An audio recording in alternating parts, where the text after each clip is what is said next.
Bueno, gaur abenduak 22, arratsaldeko 6etan, udal honek ohiko bilkurako deia egin du eta udalbatza izango dugu. Egia da, eguneko aztergaien zerrenda deialdien genunean bat dela eta eskioztik osatu egin dugula mozioen proposamenarekin. Orduan, beste batzutan egin ohi dugun bezala, ondo iduritzen bali mazaizue, orain hartuko dugu mozioen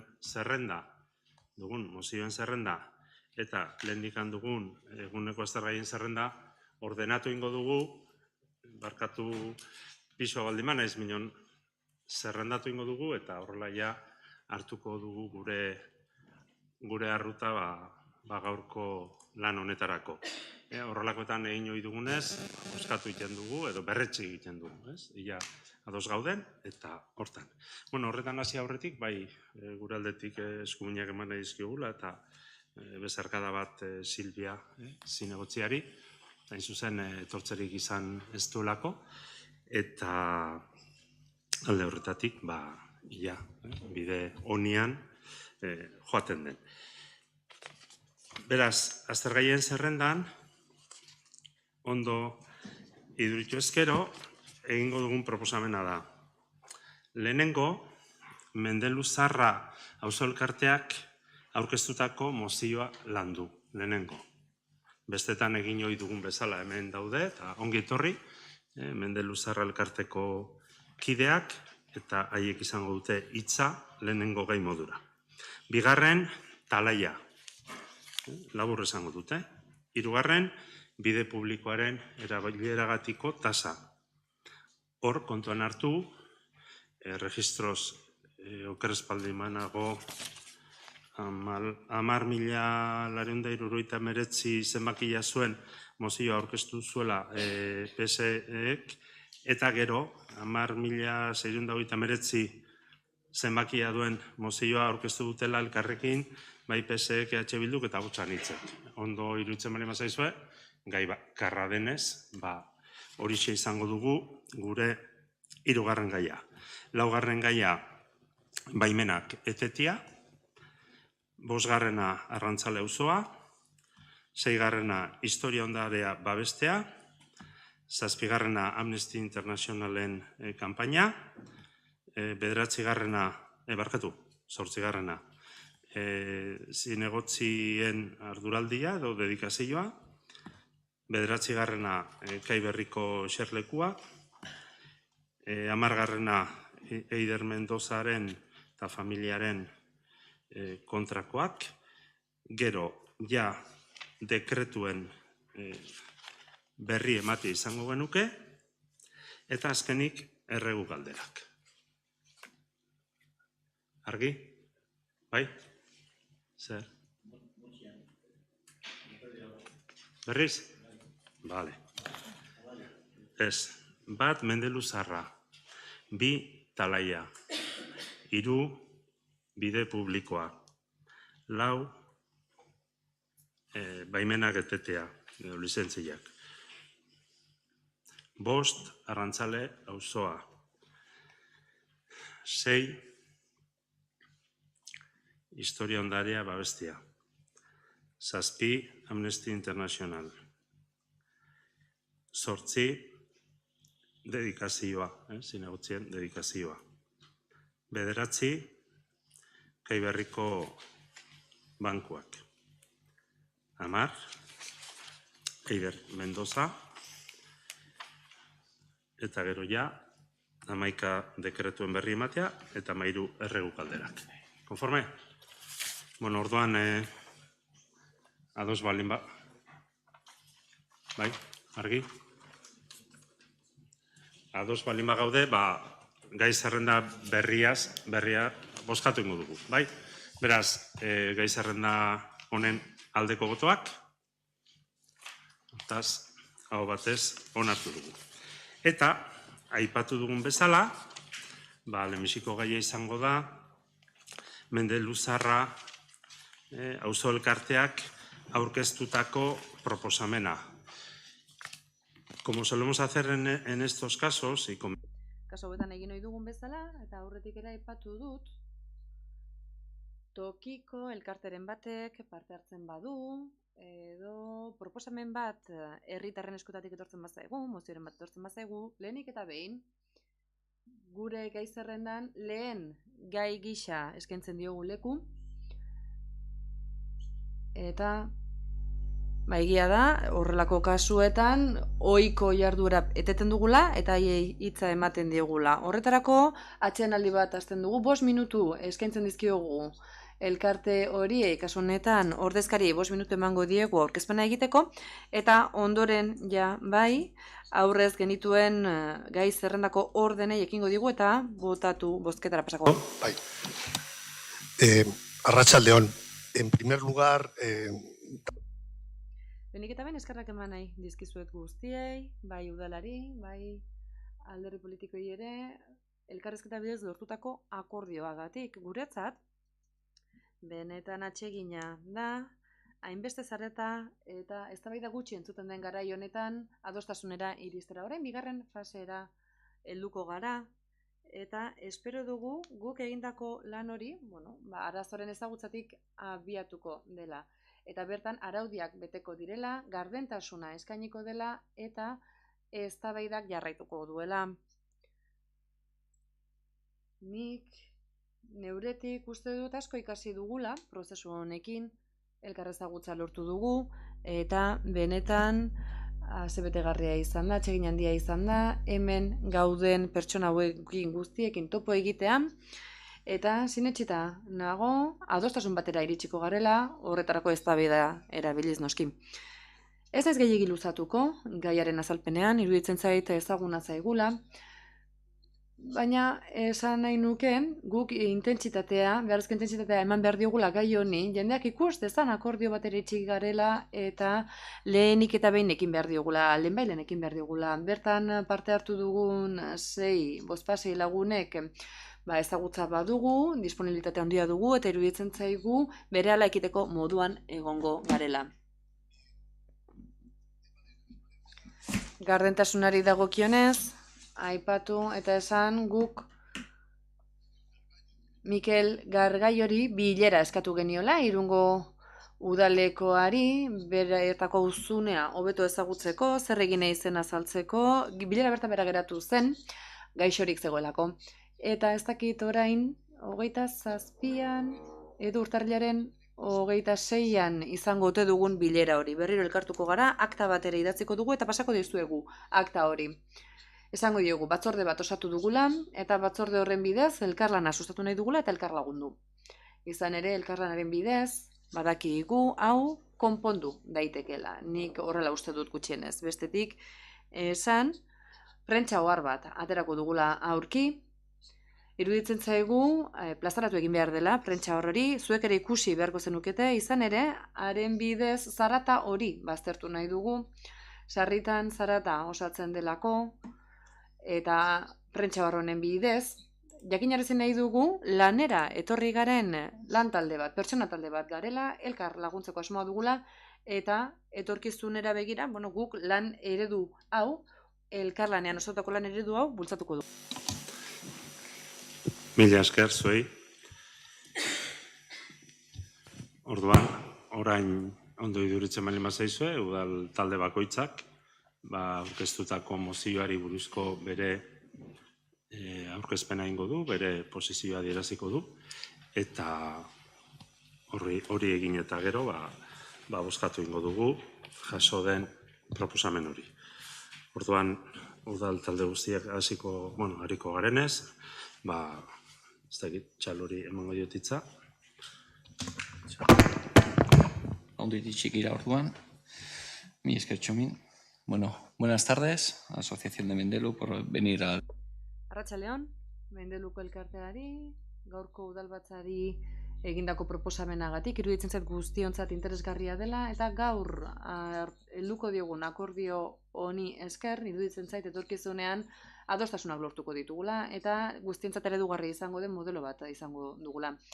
Eta hasi aurretik esan nahi dut gu benetan pozarren gaudela, akordioz testu bat lortu dugulako eta elkarrenean Mendelu auzo hobeago bat lortuko dugula. Denek dakigu, hemen gauden guztiok dakigu, Mendelu auzoak badituela. Baldintza batzuk bere garapena zaildu izan dutenak azken hamarraldi hauetan.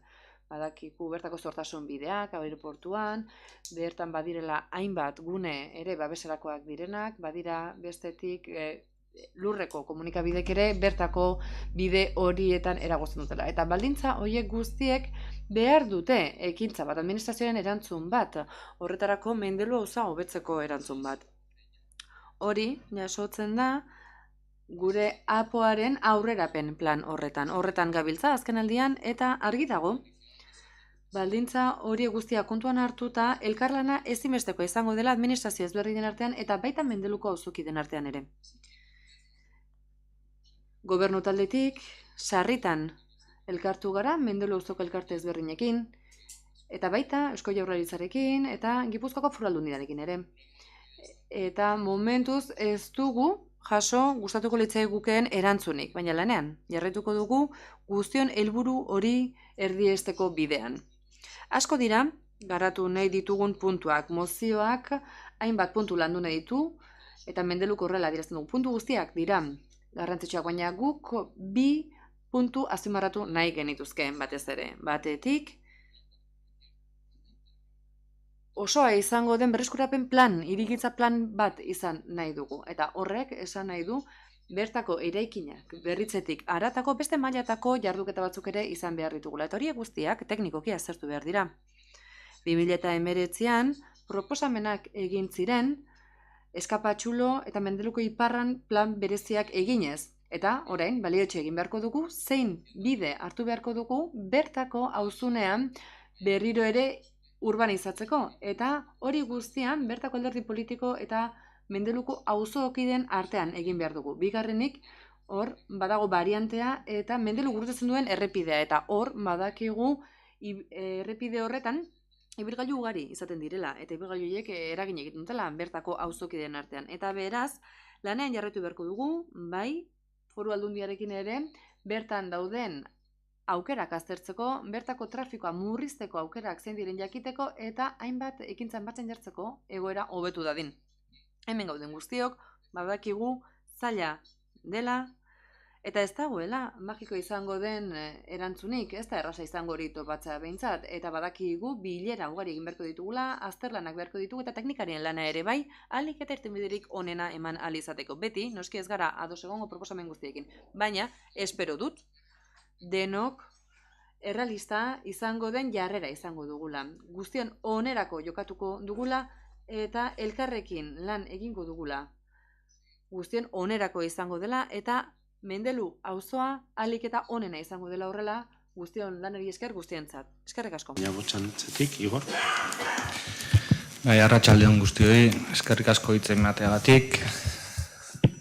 Espero dut euskaraz hitz egingo dut nik, eta espero dut gero ulertzen ez duenak behintzat itzulpen zerbitzua badagoenez, itzulpen zerbitzuarekin jarraitu ahal izatea. Bueno, lehenik eta behin, esker ona adierazi nahi dut Mendelu Zaharra bizilagun elkartearen parte hartzeagatik Hondarbiko udaleko ohiko udalbatza honetan. Esker hau ez da soilik gaur egin duzuten irakurketa ezin hobeagoarengatik, elkartearen ibilbidearengatik baizik. Mendelu ere Hondarribia da, ekimenetik gaurko honetan Hondarbiko udala ere Mendelurena badara ekarri duzute. Ahotsanitz sortu aurretik arazoak bizi ditu Mendeluko auzoak. Gutxienez, 25 urte egin dezakegu atzera, herri gunetik urrunen dagoen auzo honek bizi duen egoera tamalgarria dela esateko.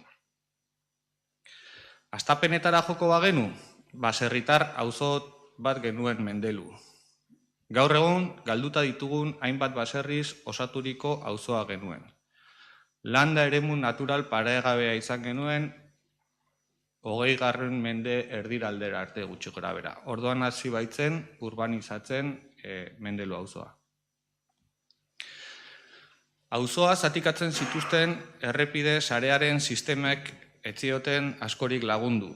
Izan ere, gaur egun milaka eta milaka dira auzoa gurutzatzen dituzten ibilgailuak. Bizilagunen arteko elkarbizitza, mugikortasun jasangarrirako oztopoa, zarata eta kutsadura maila nabarmena jasaten duzutelarik. Aireportuaren eraginpean urte luzez egon zarete auzoko eraikinen etorkizuna jakin gabe. Duda izpirik gabe esan dezakegu eraikinen mantenu eta berrikuntza lanak baldintzatu dutela aireportuaren luzapenaren karga horiek. Baina arazo guztiak ez dira denak udalaz gaindiko erakundeek sortutakoak. Hondarribiko udalaren jarduneza ere nabarmendu beharko litzateke. 1986an onarturiko hirigintza arau subsidiarioen garapen eskasa ere eragin nabarmena izan dute auzoaren bilakaeran. EAJak kea saldu izan dizue maiz. Parte hartu ahal izan nuen 2019ko otsailean udal teknikari, alkate eta alkategai zen Txomin Gartzazuk eta Patxo de Leonek Mendelun aurkezturiko etxebizitza berriak egiteko proiektu distiratsu hura aurkeztu zenean. 4 urte pasata, hemen zaudete berriro konponbideak aldarrikatuz eta aldarrikatu beharrean. Ahotsan hitzetik, gure ibilbide laburrean eginiko zenbait ekarpen aditzera eman nahi genituzke. 2017 urtean, Amut eta Mendelurako errepideak eta aireportuak eragiten dituen soinuak baretzeko panelak eskatu genituen bai Hondarribiko udalean, baita Foru Aldundian ere. 2018 eta 2020 urtean artean, Mendeluko eremuan 30 km/h abiadura mugatzea eskatu genuen, behin eta berriz.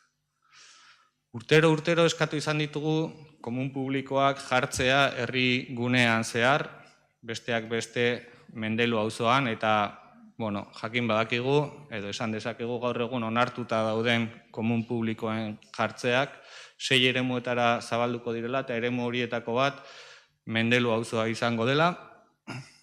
Ez dakidana da esaten noiz jarriko duten, hauteskunde bezperan behar bada. 2020ko abenduan, Mendeluko enbuturako soluzio bila aritu ginen, bai Balazta elkartearekin, Amuteko auzo lagunekin, Mendelukoekin, eta zue guztiokin elkartu eta gero, errepideari 30 km/h muga ezartzeko proposamena jarri egin genuen, abiadura muga horri egokitutako errepidearen estutzea baliatuz behin-behineko bizikleta eremu berezitua ezartzea eskatu genuen ere, eta autobus geltokiaren inguruan mantenu lanak burutzekoa ere. 2021ean, Mendelu Zahar auzo elkarteak Gipuzkoako batzar nagusietan parte hartzea izan zen lorpenetako bat, eta ibilbide horretan bidelagun izan gara beti. Ahotsan hitzek, Hondarribiko udalean hainbat aldiz aldarrikatutako murala, behingoz egin ahal izan zen 2021 urtean.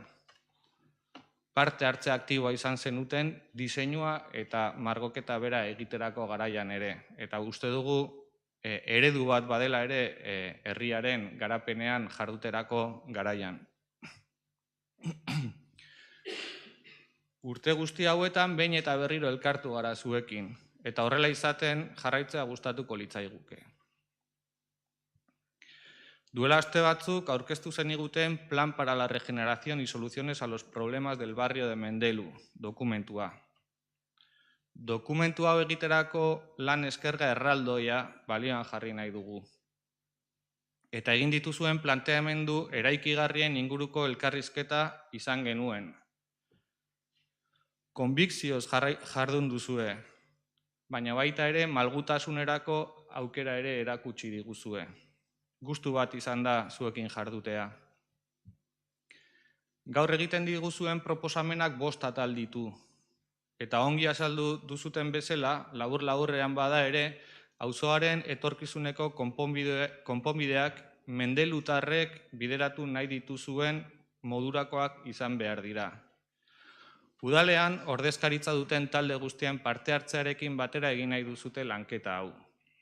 Guk bat egiten dugu ereduarekin.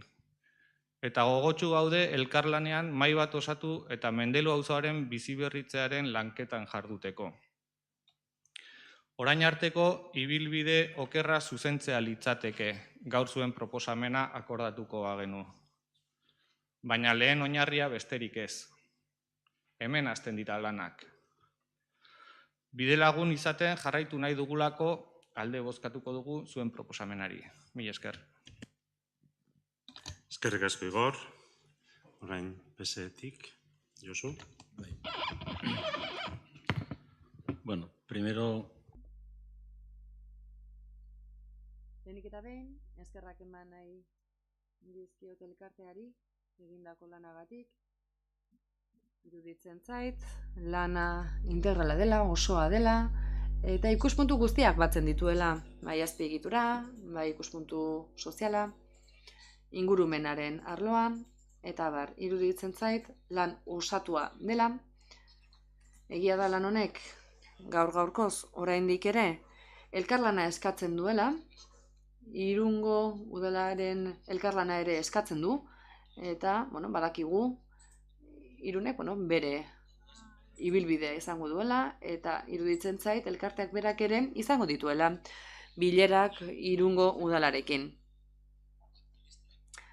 Alderdi sozialistari dagokionez, eta Hondarribiako udalari dagokionez, argi dago guk beti babestu dugula proposamen hau, batez ere auzotik datorrelako, baina ez da gaurko gaia. Nik gogoan dut, ni 2007an hasi nintzen udalean lanean, Alderdi Sozialistako zinegotzi gisa, baina aurretik ere nik parte hartu dut. Irungo Alderdi Sozialistatik parte hartu dut bertako egoeran, eta bertako agertoki guztia ezagutu dut. Eta Mendeluren egoera zein den ezagutu izan dut. Batez ere aireportuak izan dituen arazoak. 96an Alderdi Popularrak Alvarez Kaskosen ordezkaritzarekin bertako azpiegitura erabaki zuen aireportuaren azpiegitura bertako ampliazio edo zabalkunde baten oinarrietan jarri zuen. Eta iruditzen zait agertuki horretan, egia da, hau guztia Irungo eta Donostiako barkatu udalarekin batera egintzela eta argi utzi zen aireportua luzatu egin behartzela. Eta zentzu horretan, argi ikusten zen, Hondarribiako udalak beti ikusi du argi luzaketa edo luzapen hori ezinezkoa zela, eragina izango lukelako auzunean eta etzegoelako irtenbide konkreturik. Garai hartan koordinatzaile bat geneukan, asko mugitu zena auzi honen alde, eta nik azpimarratu nahi nuke kasu honetan, sinadurak ere bildu zirela, eta 2004ko hauteskundeetan Alderdi Sozialista gobernuan sartu zenean, Zapaterori ere, bertako ordezkariari ere, eskainiz ezkela bertako aireportoren inguruko sinadura bilketa hori. Eta beraz, ibilbide hori hor dago. Hortik abiatuta, iruditzen zait, Alderdi Sozialistak aztertu egiten duela lehenik eta behin ibilbide hau, eta momentu hartan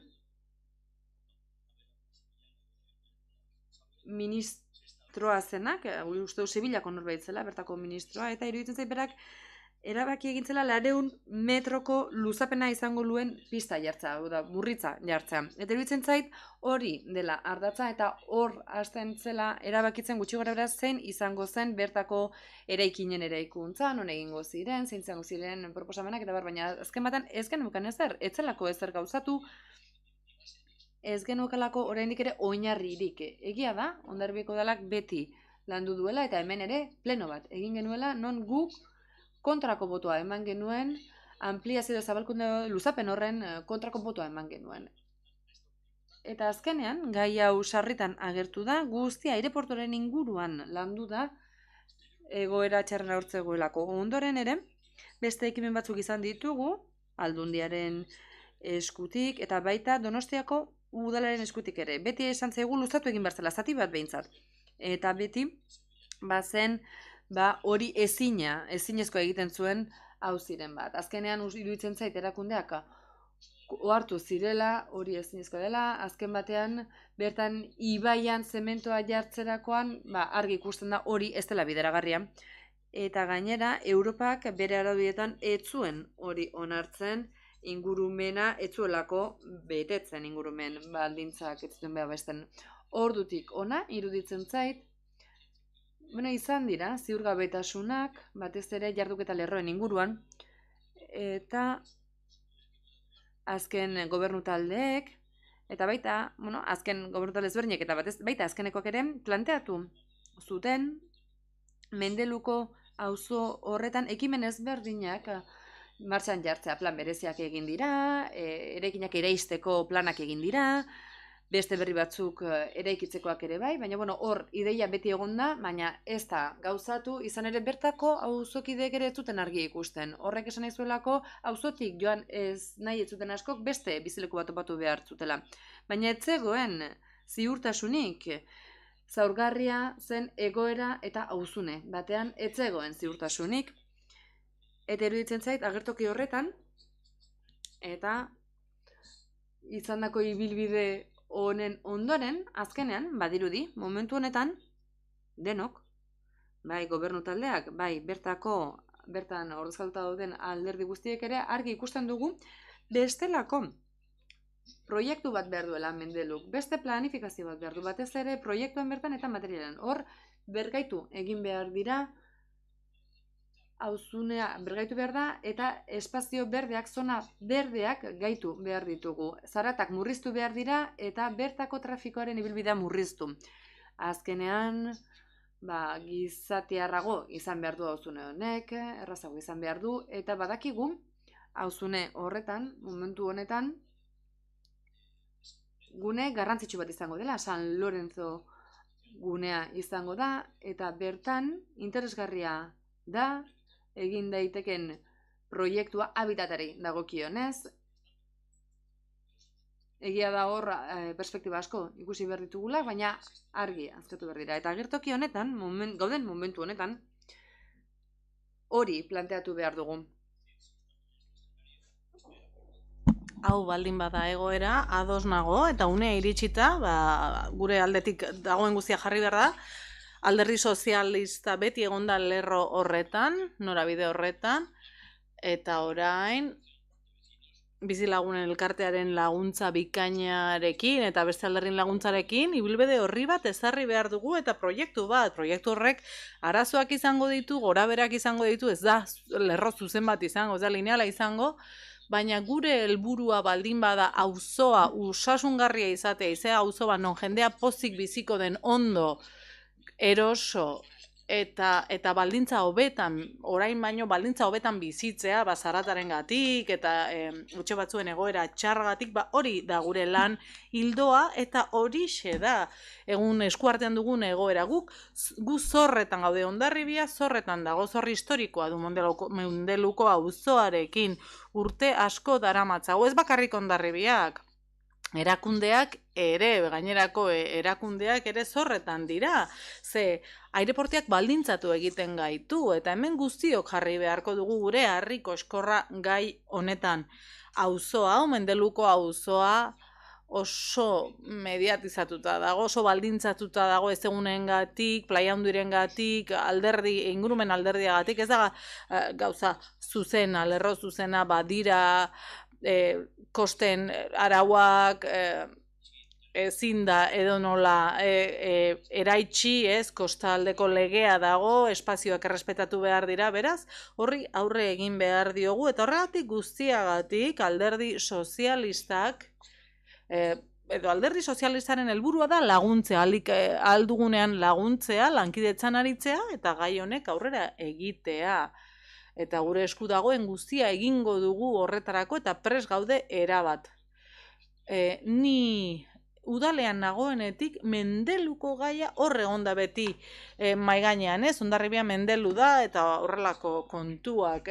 Ez dute oihartzun handirik izan, baina badirudi azkenean guztio gaudela ados eta tarte hau aprobetxatu behar dugula, eta gainera, horretaz gain, eskerrik asko eman bizilagun elkarteari beraien jarreragatik. Bilduren izenean, mila esker. Bada telebistan programa bat esaten duena, hemos escuchado las noticias y ahora albisteak entzun ditugu, eta orain, EH Bilduren Ez dut errepikatuko ze nahiko esan dat, Txalok egin du deskribapen teknikoa, Igorrek egin du ibilbide historikoa, ikuspegi politikoa, eta Josuk sozialisten ikuspegia azaldu du. Guk ez daukagu askoz gehiago esaterik, gauza bat izan ezik, luzea izango da zuen borroka. Ez da konponduko plan general onartu artean. Eta hurrengo legealdian onartuko da plan general hori. Gu babestuko dugu. Gehiago gustatzen zitzaigun hasierako proiektua, baina ulertzen dugu adostasuna nahi zenutela, oso ondo iruditzen zaigu, gu babestuko dugu. Baina gu pendiente izango dugu eta batez ere APO, hau da, plan general horri begira lan egingo dugu, Mendelu auzategia bere orokortasunean birgaitzeko. Eta bide luze horretan espero dugu EH Bildu zuen ondoan egongo dela.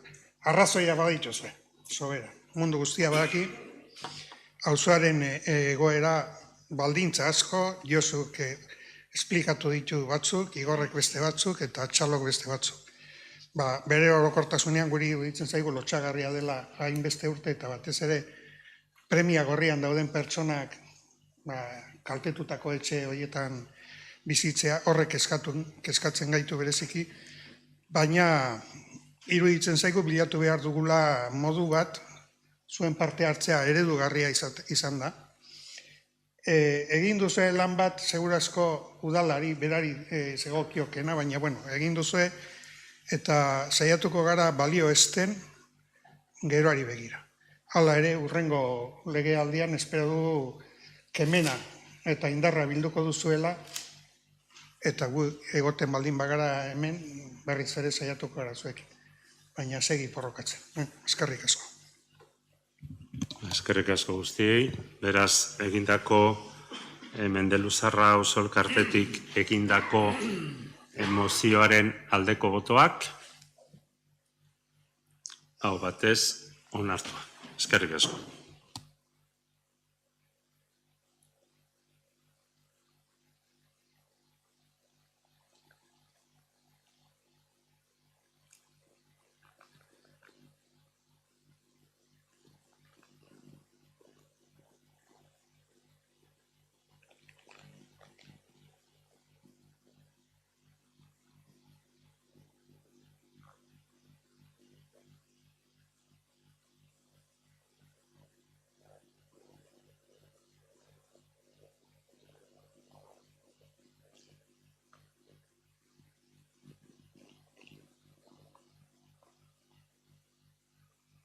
Bigarren gai modura, Talaia Krespaldimanago aurre eta lehen hezkuntzako ikastetxeko obrak direla eta eraikuntza, instalazio eta obren gaineko zergaren 185eko obaria aplikatzeko interes orokorreko obra aitortzeko proposamena. Eta proposamen hau udalerria batzordetik etorri da eta nik uste dut denek ezaguna duziela. Kalixa? Bai, Txomin, eskerrik asko, arratsaldeon guztioi, alkateak esan duen bezala, udalerria batzordetik ekartzen dugun gai hau, 2022ko azaroaren 15ean, sormengela sortzeko obra proiektu bat aurkeztu zen Talaia zentroan, obra horiek egiteko udalizentzia emateko. Obra lizentziarekin batera, eskatzen dute ere bai Talaia ikastetxetik 185eko obaria aplikatzea. Ikastetxe publikoan egin beharreko obrak direnez, osoko bilkuran onartu behar da erabaki hau. Beraz, hemen planteatzen duguna, bosketari planteatzen duguna da Talaia obrak baimentzeari eta obren 185eko obaria onartzeko. Eskerrik asko. Eskerrik asko, hitz hartu nahi da? Bai, Igor? Bai, argirketa bat, mesedez, obren baimentza nidakidala dekretu bidez egina dago, orduan obren baimentza ez dugu boskatzen hemen, soilik obariaren proposamena da, ezta? Bai. Oso ondo, eskerrik asko. Norbaitek besterik? egiten den proposamenen aldeko botoak. Aho batez onartua.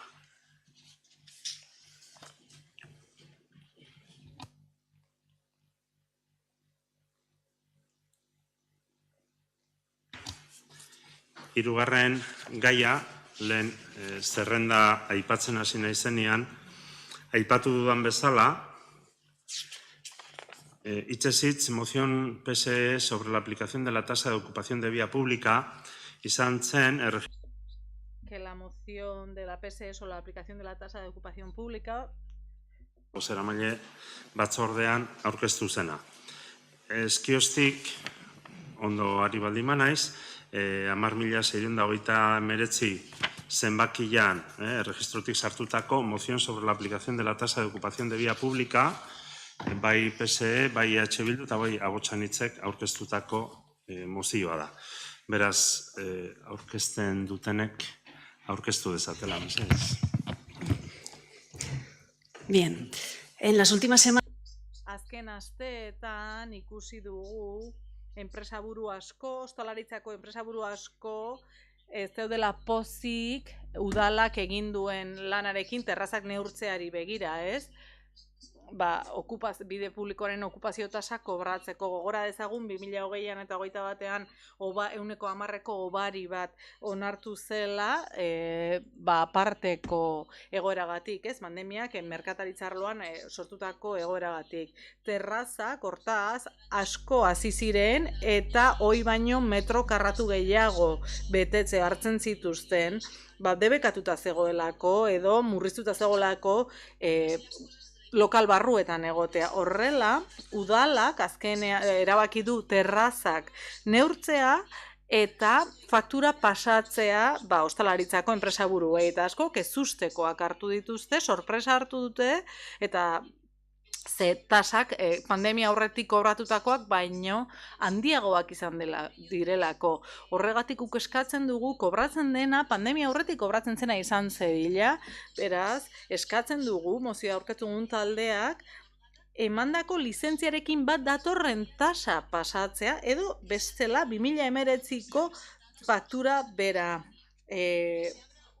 Ireki dadila epe bat enpresaburuek, ala nahi duten enpresaburuek espazio gehiago, terraza espazio gehiago eskatzeko, eta gero ikusiko da hirigintza departamentutik hori ebaluatzen den, eta azkenik ematen zaien edo ez lizentzia berri hori, ez, bide publikoa okupatzeko. Eta azkenik eskatzen dugu Hondarribian ordenantza bat onar dadila bide publikoaren okupazioa arautzeko eta auzo bakoitzean dagokion egoera aintzat hartzeko. Dut, bozeramale gisa, ez? Aritu dela talde sozialistako ordezkaria, ez dakit besterik adierazinek horitzateken, ez? Bai, noski. Bai, minon, esan edut batera aurkeztu duzuenez, horregatik esaten dut.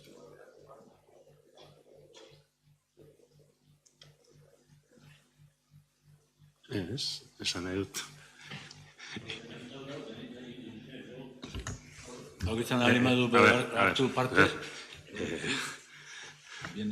Horregatik esaten ari naiz. Aber zuen aldetik baute dagoen beste zerbait. Bestela gero hasi behar balin badugu irakurketaren irakurketa egiten. Bai, nien ez dakit aurreko mozioan ere egin da irakurketa bat, eta gero beste irakurketa bat egin du gainerako talde politikoek, eta orden berean pentsatzen dut irakurketa... Batera, aurrekoan egin duguna da, batera aurkeztu eta gero talde bakoitzak. Testu bateratua da, adostasunean oinarritutakoa, baina pentsatzen dut ere, egiten den irakurketaren araberako iritzi bat emateko eskaera, luzatzeko aukera mahai gainean utzi nahi dut. Konforme, bale. Orduan orain EAJ-tik egingo da irakurketa.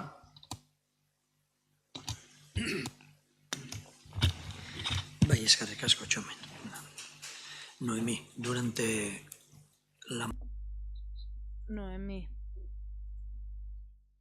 lehenengo mozioa alderdi sozialistak aurkeztu duzu eta gero hiru taldeek Eta erantzun nahi dizuet, urte luzez egin dugula terrazen neurketa, eta prozedura bera erabili dela bide publikoaren okupazio hori, eta hori bera eginda aurten 2022an. Bide publikoaren okupazio tasa azkeneko aldiz 2012ko urriko plenoan onartu zen, eta ordutik bide publikoaren okupazio tasa ez da aldatu, prezio eutsi zaie, 10 urtean, 2019 arte ez da egon arazorik prozedurarekin, erabilitako prozedurarekin, noski hobetu behar dugu, baina guztiok hobetu behar dugu. Gogoratuko duzuenez, 2020an eta 2021, hobari bat onartu zen, bai, 2020an eta 2021, udalbatzak, EAJaren gobernu taldeak proposatuta, okupazio tasaren 100% onartu zuen, eta hori guztia izan zen, foru aldundiak eman zigun, beraien foru dekretuen bidez, eman zigun gaikuntzaren bitartez. 2020an eta 2021an. Eta aparteko neurriak biltzen zituzten dekretu horiek zergei dagokionez, COVID-19ak sortutako krisia hori aurre egiteko. Hondarribian okupazio tasarentzat onartutako 100% tasa hobari hori etzen beste udalerri batzuetan onartu. Egia da, pandemiarekin terraza batzuek hasieran baimendutako baino espazio handiago hartu dutela. Ostalaritzako enpresa buruek ondo dakite, ondo ezagutzen dute aplikazio baldintzen dokumentu hori. Ez, Hondarribian erabiltzen dena, 2020an erabilizena, normaltasun berriaren aurrean, ez, dokumentu horretan, ostalari guztiek ezagutzen duten dokumentu horretan, zehazten da, terrazen azalerak ez duela aurreko urtean baimendutakoa gaindituko, eta gainera aipatzen da, neurri horiek eguneratu ahal izango direla sortzen diren behar edo egoera berrien arabera. Zerbitzuetako zineko gotziak establezimendu guztietara joan zen eta azaldu zien dokumentu horren edukia. Mozioan eskatu duzue udalek 2019ko zenbateko bereko faktura pasatzea ostalariei. Tasaren zenbatekoa berbera da 2012tik. Beraz, 2022an kobratutako kopuruan 2019dekiko gerta daiteken aldaketa hori izan daiteke bide publiko gehiago okupatu delako. Kobrantza eginda okupatutako azaleraren arabera. Hau da, gero eta azalera handiagoa okupatu, tasa handiagoa ordainduko da. Ezin da 2019an kobratutako gauza bera kobratu, azalera handiagoa okupatu bada. Ez, hori aldatu egin da. Okupazioa hasi egin bada, noski gehiago kobratuko da. Naiz eta tasaren prezioa berbera izan. Horrela ez egiteak, salbuespen edo izkutuko salbuespen bat ekarriko luke altxor publikoaren kaltetan. Gaur egun badugu ordenantza fiskal bat eta horren arabera bide publikoa okupatzen dutenei kobratu beharreko zenbatekoa ezartzen da. Metro kuadroko. Hortaz, udala legitimazioa du eta baimenduta dago bere ordenantza fiskalaren bidez bide publikoa okupatzeagatik kobratzeko eta okupatzen duenak ordaindu egin behar du. Eskatu duzu epe bat irekitzea enpresaburuek terrazako espazio gehiago izan nahi badute, eskatzeko aukera izan dezaten. Gero hirigintza sailetik ebaluatu beharko da, baimena eman daitekeen, 2019an zuten baimenaz bestelako baimen bat. Erabat ados gaude, hori ari gara eskatzen, inori ez diogu debekatzen eskakizun hori aurkeztea. Eskatu duzu ostalaritzako enpresa buruek egindako erreklamazio erantzuteko eta halaxe ari gara egiten erreklamazio horiek aztertzen eta erantzuten. Gainera, bide publikoaren okupazio hori arautuko duen ordenantza bat eskatzen ari zarete. Horrekin ere, erabat ados gaude, bada alde zaharreko ordenantza eta kasu honetan ados gaude zuen eskoeratako hirurekin, bigarrenarekin, hirugarrenarekin eta laugarrenarekin, baina ez lehenengoarekin. Behartuta gaude benetako okupazioaren arabera kobratzera. Gure botoa kontrakoa izango da. ocupación real. El tema es la ocupación que han tomado derivada de una situación de COVID. Esa no es la ocupación autorizada, ¿no? No quiero entrar en debate porque si no vamos a decir que no... Nik ez dut eztabaidan sartu nahi, ze bestela esango digute ez diegula bestei parte hartzen utziko, batzuetan nik parte hartzeko gogoarekin geratzen naiz, baina nire ustez kontraesanean eroi zara, baina ez dute esku hartu nahi, ez dut parte hartu nahi hor.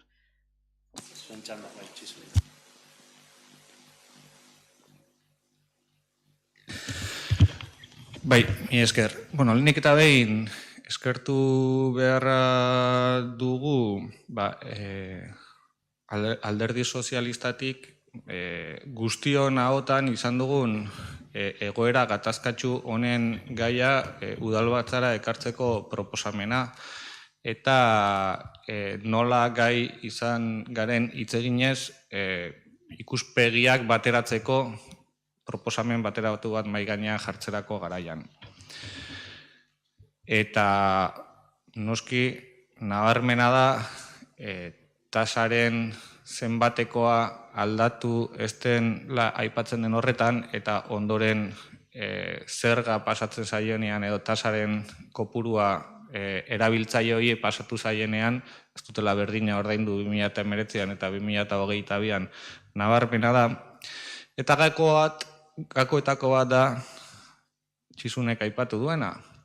Urteak daramatzagu modu batean tasa hau kobratzen bide publikoa okupatzen dutenei. Eta bereziki jatetxe eta tabernak dituztenei pasatzen zaien tasa udaran zehar neurketa baten bitartez, batzutan neurketa zalantzagarria ere izan delarik, ez banago oker, kobratu egin zaien.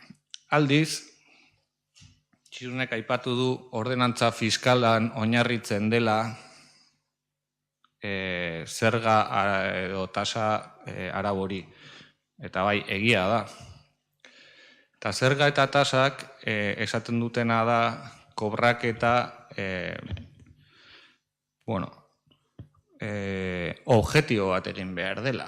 Hau da, okupazioaren araberako tasa bat kobratuko dela, baina okupaziorako badago udal dokumentu bat, lizentzia bat emate zaien okupaziorako. Eta okupazio lizentzia hori da datu objektibo bat non kobratu daiteken tasa.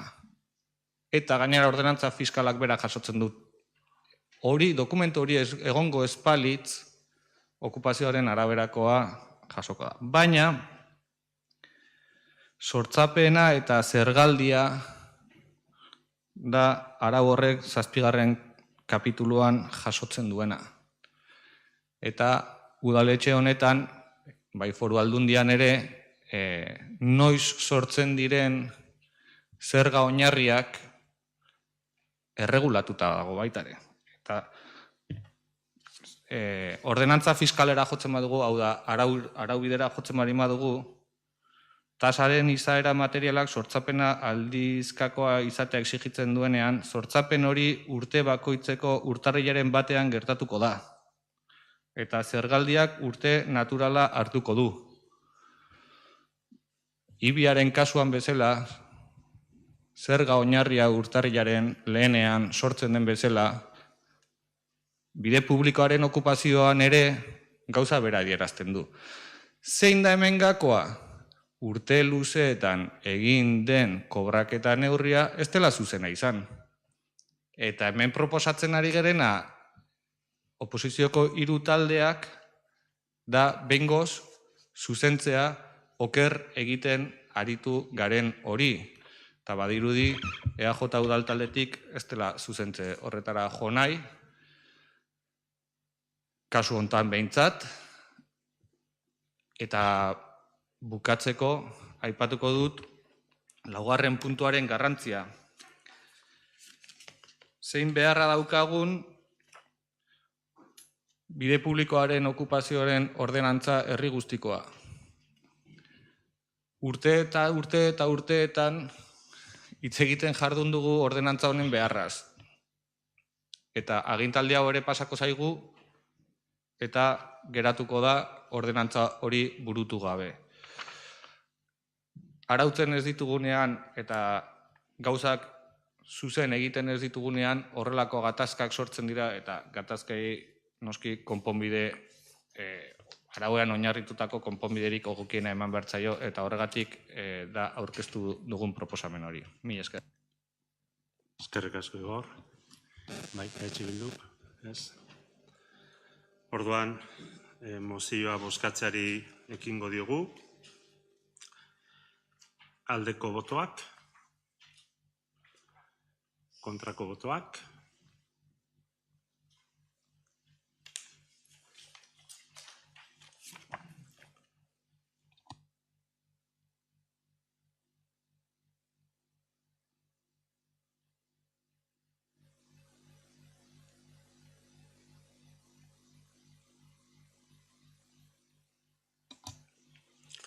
Hor, zer bat?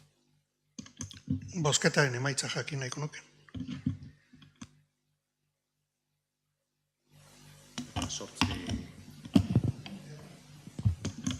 Silvia, Delegazioa emateko eskubidea dauka Euskadiko toki erakunden legearen arabera 25. artikularen arabera. Amatasun bajak eskubide hori ematen dira. Aipamena ez dut egin, ez dut zehaztu. Aipamen soila egin dut eta ez dut arrazoia aipatu. Markatu, idea nekien modu diskretoan nola esan eta azkenean ez dut esan. Bai.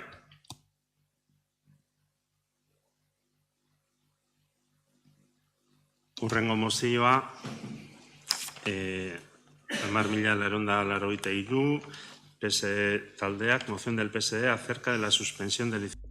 Apoaran jasotako baimenen eteteaz. El 2 de septiembre. 2008ko irailaren 2an, Apoan onartu zen planta berriak eraikitzeko baimenak emateari uztea, eta baita ere obra handien baimenak ematea ezeztatzea, baimendelun bai eskapatxulon eraberean, onartu zen alde zaharrean, beko solairuen lizentziak ere etetea, etxebizitzak ere ekitzeko, eta azkenik eten ziren erabilera turistikoko etxebizitza berriak eraikitzeko baimenak etetea. Eskatzen dugu etete horiei berri zeltzea Apoan zer nolako hiria nahi dugun erabakitzen ez den bitartean. Nahi dugu urtebetez lizentzia horiek etetea edo behintzat Apoa onartu bitartean. Asko, como comentamos en la... Bozeramailean asteartean eginiko bozeramaileen bileran esan bezala,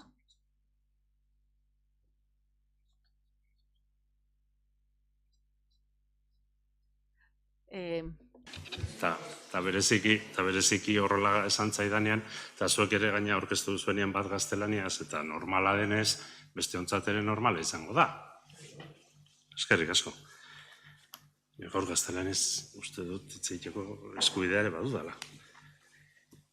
Orduan, esaten nahi nintzen, como manifestamos en la...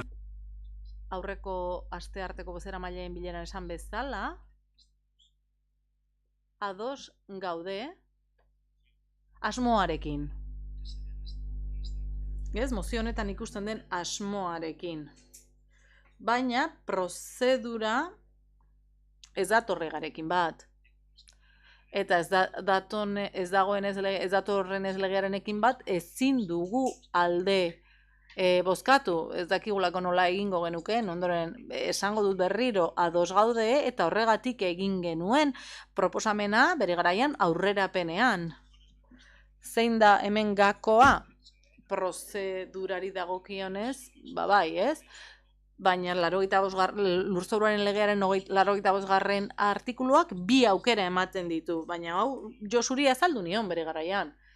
Ez dakite berak ez duen helarazi, edo ez duen uste nire azalpena egokia izan denik. Ze batzuetan, batzuk izaten ditugu, ez, sentsazio batzuk, eta horiek ere aipatu berritut. 85. artikuluak dio, aurrerapenaren onarpenarekin urtebeteko epea duzula, edo aukera duzula urtebetez lizentziak eteteko, eta horixe egin genuen. Hasierako onarpenarekin 2 urte dituzu, baina aurreko urtebeteko epe hori erabili baduzu, urtebete bakarrik izango duzu gero. Eta gu orain aurrerapenaren onarpenaren eta hasierako onarpenen artean gaude, eta hor lege esparruak ez digu aukerarik ematen eteteko, lizentziak eteteko. Iruditzen zaigu plana idazten jarraitu behar dugula, apoa idazten jarraitu behar dugula, hasierako onarpenera iritsi behar dugula lehenbailen, eta gero eta ondoen egin, eta uste dut honekin ados egongo zaretela guztiok, komeni zaigu lehenbailen egitea, eta baita alik eta ondoen, ez dut nahi gaizki ulerturik egotea, baina horixe izango da unea, eta hortxe ahalko dugu berriz ahalko diogu etete horri heldu berriz. Baina egongo da hor tarte bat, iesak egongo direna, ez? Eta hor, egongo dira jarrera batzuk, gure ikuspegiarekin bat egongo ez direnak, baina tarte hori hor dago. Esan nuen baita ere bere garaian, Eudelen batzorde exekutiabaren bileran, ez banago okerra, abenduaren 15ean, aho batez onartu zela, hemen dauden, batzorde exekutiboan dauden alderdien onarpenarekin, onartu zela Eusko Jaurlaritzari proposamen bat egitea, 85. Artikuloa, lege horretako 85. artikuloa aldatzeko, eta aukera emateko, urtebete hori, erabili dugun urtebete hori, gehi beste 2 erabiltzeko aukera emateko, ez? Hasierako onarpenaren ostean, badakit horrek ez duela konpontzen parentesi tarte hori edo aldi hori. Baina iruditzen zaigu, otsailetik aurrera, lerro horretan lan egingo dugula. Eta zentzu horretan aurretik ere esan dut, irtenbidea izango litzateke, eta irtenbideak daukagun asmorik onenarekin proposatzen ditugu beti, eta eraginkorra izan nahi dugu. Baina iruditzen zaigu, ezin diogula baiezko boto eman mozio honi, horixe da arrazoia. Ez da bat ez gatorrela asmoetan, hori argi utzi nahi nuke. Iruditzen zait importantea dela. Igor? Bai, ikusten dut zein den zuen borondatea, eta uste dut gure lana bilkura honetan borondate politikoak adieraztea dela, ez? Eta azken finean hemen aditzera emate ditugunak diren nahiak, eta gero gauzak eta beste eremu batzutan gauzatzen dira. Orduan, ez zait oso garbi geratu EAJ-ren nahia honen bidean dagoen edo ez. Guk bai ikusi dugu kontradikzioan sartzea edo erortzea eragiten digun gauza bat. Eta da, adibidez, hemen aipatzen den Mendelu eta Eskapatxuloko lizentzien edo etetea plan orokorra onartu artean, justu gaur izan dugun beste puntuarekin kontradikzioan sartzen garela. Eta da, birgaitzeko prozedura martxan jarriko balitz plan orokorra onartu aurretik, agian gure buruari ezarriko geniola muga lizentzi horiek ematerako garaian. Eta beste gaiekin bat egiten dugu, baina horrekin kontradikzioan sartzen garelako abstentziora joko dugu. Eskerrik asko, Igor. Zein behar dugu, bigarren buelta? Ez, galdera da, Gero deno konturatu baitezen denboraren kudeaketaz, Bai, bale? Egia da, guk hitz egin genuenean, cuando estuvimos hablando en la Junta de Portavoces, Bozera mailen batzarrean hitz egin genuenean, nik neuk ere planteatu nuen azken bilerara jo beharrean aztertzea, beste araubide batekin ordezkatzea, bata pixu etxebizitza turistikoen araudiarekin ordeztu eta bestea beheko solairuek eta etxebizitza daukaten beste araudi bat erabiliz. Bere garaian, telleria etxailarekin hitz egin genuenean, landu genuenean ad hoc, eta batez ere nereak, okerrezpanago berak hori ezarri zuen. Zein da, azkenean, ekimen honen helburua. Gure asmoa da, batez ere egia da eta aipatu da, ez dela legezkoa, nik ez dakit legezkoa den, edo ez, baina guk gure asmo politikoa adierazi nahi dugu. Zein egoeratan topatu gaitezken aipatu nahi dugu, izan ere golak etorrak izkiguke edo zelekutatek. Ni seguru nago momenturen batean, hemen etxebizitza turistikoen eskabide ugari izango ditugula udalean. Eta hori, gai hori aurreratu egingo dela. Eta egora horren aurrean, egongo dira beko solairuak etxebizitza turistiko egin nahi ditugunak eta ez dugunak gaitasunek izango horiek kudeatzeko.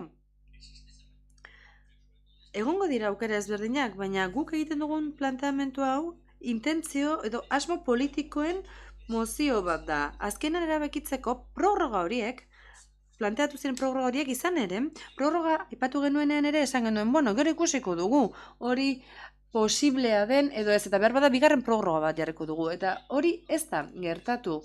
Bere garaian esan beharko litzateke behar bada hori argi. Eta hori da, orain ikusten duguna. Eta lerro horretan aurrera goaz, izan ere, ikus dezakegu guk apoa ateratzen dugunean, momentu batean esango dute, bueno, udalek esaten du bat beharrean, bi, bueno, hori guk ez dakigu, hori ez dakigu noiz onartuko duen Eusko Jaurlaritzak, behar da orain hasi eta benduan amaituko du. Eta apoari dagokionez ere guk ez dakigu noiz onetsiko den behin betiko. Ez da behin behineko onespena noiz emango zeien ere, baina guk intentzio bat planteatu nahi dugu, eta planteatu egiten dugu, izan ere ikusten dugulako, herriak berak, eta ez bakarrik gai honetan, hor badago lerro bat, eta badakigu apoa erori zen momentutik, momentu batean, hemen zerbait egin balin badezakegu, badirela egiteko ekimenak eta ez gara saiatu mugak jartzen, eta hori izan genituen 2000 horiekin ere, planteatu genituen 2000 horietan ere gertatu zen, bai hori horrela da, izan ere, Loreak egin zuen lehen idatzi batean, esaten zuen ez euskala beharrezko baliabideak hoiei aurre egiteko. Hori izan zen lehen irten bidea. Eta horrekin zer egin genuen, bueno, Eusko Jaurlaritzara bidali eta gero beste formula bat bilatzen saiatu, baina lehenengoa da guk ez daukagu baliabiderik. Hori esan zegun, hori da esan zena. Eta gero, beranduago, eta beste indar politikoek esan genuen, bueno, onaino. Eta orduan ja, bai, auziari ekin genion. Gero beste zirrikituak zeintzuk ziren, topatzen saiatu ginen. Hau da, gure lana horretan oinarritzen da, asmoetan guk ikuspegi politiko bat ezarri nahi dugu, bertan estrategia bat zehazteko epe luzera, gero ez galtzeko bide horretan, eta sasio horiek gainditu ahal izateko. Izan ere, guk historikoki badakigu apoa onartu horretik hor zailtasunak izango direla, eta hori da guk heldu nahi dioguna. Izan ere, badakigu, etorkizunean, azkenean, etxebizitza horiek turistikoak izango direla, eta herri honetako herritarrek gero eta zailago izango dutela Hondarribian bertan bizitza. Hori da kontua. Edo behar bada enpresaburuek beste negozio edo merkataritza txiki bat jarri nahi baldin badute konturatuko dira nola beko solairu horiek etxe bizitza bihurtuko diren, behin-behineko. Eta guk honekin azkenean, bueno, lotarako herri bat lortuko dugu. Bizitzarik ez duen herri bat. Eta horregatik idatzi eta aurkeztu dugu mozioa. Hori da asmoa, ez dago besterik.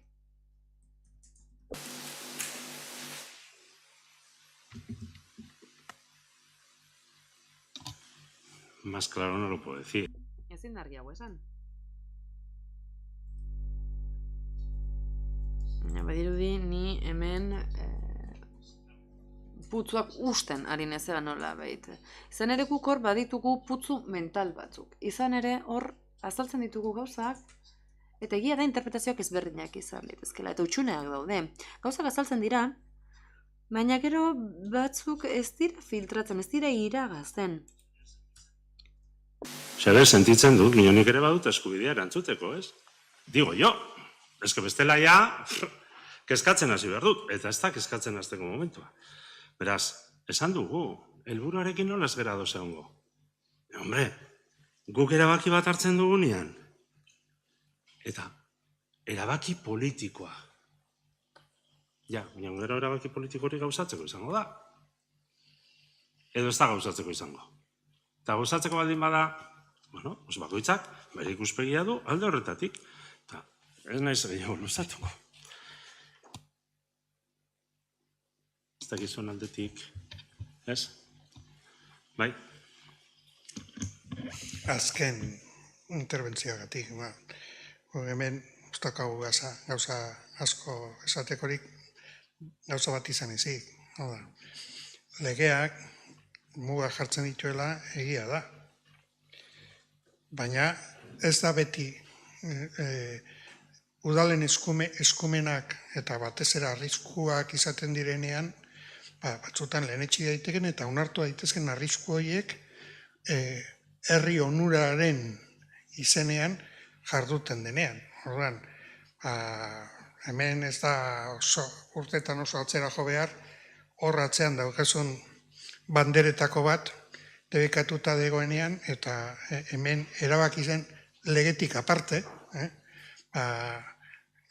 ikurrina aintzat hartu alizateko, eta beste 11 gauza egin izan dira legeen oztopoen gainetik.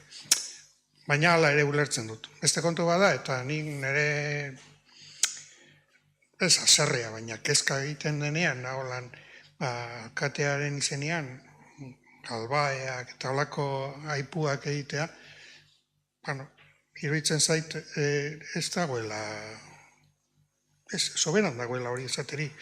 Iritziak iritzi bai, errespetagarriak izaten dira, baina orkestu egiten denean, ja, arrazoitu egin da, eta nik ulertzen dut, hau da, legeak arautzen duena, eta ez dagoela esaterik, eta gobernu taldeak aurka bozkatuko duela, ondo. Baina horrek ez du biderik ematen ez gutxiesteko, besteek esaten duguna, horrezagatik esan nahi dut. Seguru asko, larritasunaren arabera, momentu jakin batean, eta gerta daiteken erabilera turistiko etxeetan, ni pentsat, aztertu dudan neurrian, oso kezkatuta nago hezkuntza eta momentu jakin batean, oso kaltegarria izan daiteken Hondarribiko hiriarentzat, guztiontzat. Baina, bueno, espero dut, orduan agian zoiko erabakiak hartu behar izan ditugu. Eta hemen, dagokionari helarazi dakioke gure kezka olako arazoekin. Baina, bueno, ez besterik esan nahi nuen hori, onartu egiten dugu, printzipioz ulertzen dugu ere Igorrek aipatutako kontraesana, baina espiritua ulertuta guk aldeko bozka emango dio. Zondo, nik polemikan aurrera ez dut egin nahi, atzera inbar balin badut atzera egiteko. Dugun sentiberatasuna horrelako izan da eta agian baten bat gutxitzi balin badut, nire hitzak atzera egiteko ez dut bate problemarik. Eskatuko nuke sentiberatasuna norbaiten jarduera kia saltzia dela, esaten denean, horren aurrean ere antzeko sentiberatasuna eskatuko nuke. Ze bestela, pentsatu ezakegu liga desberdinetan ari garela. Eta ez dut segitu nahi, esan edo. Hombre, klaro. Bai, noski.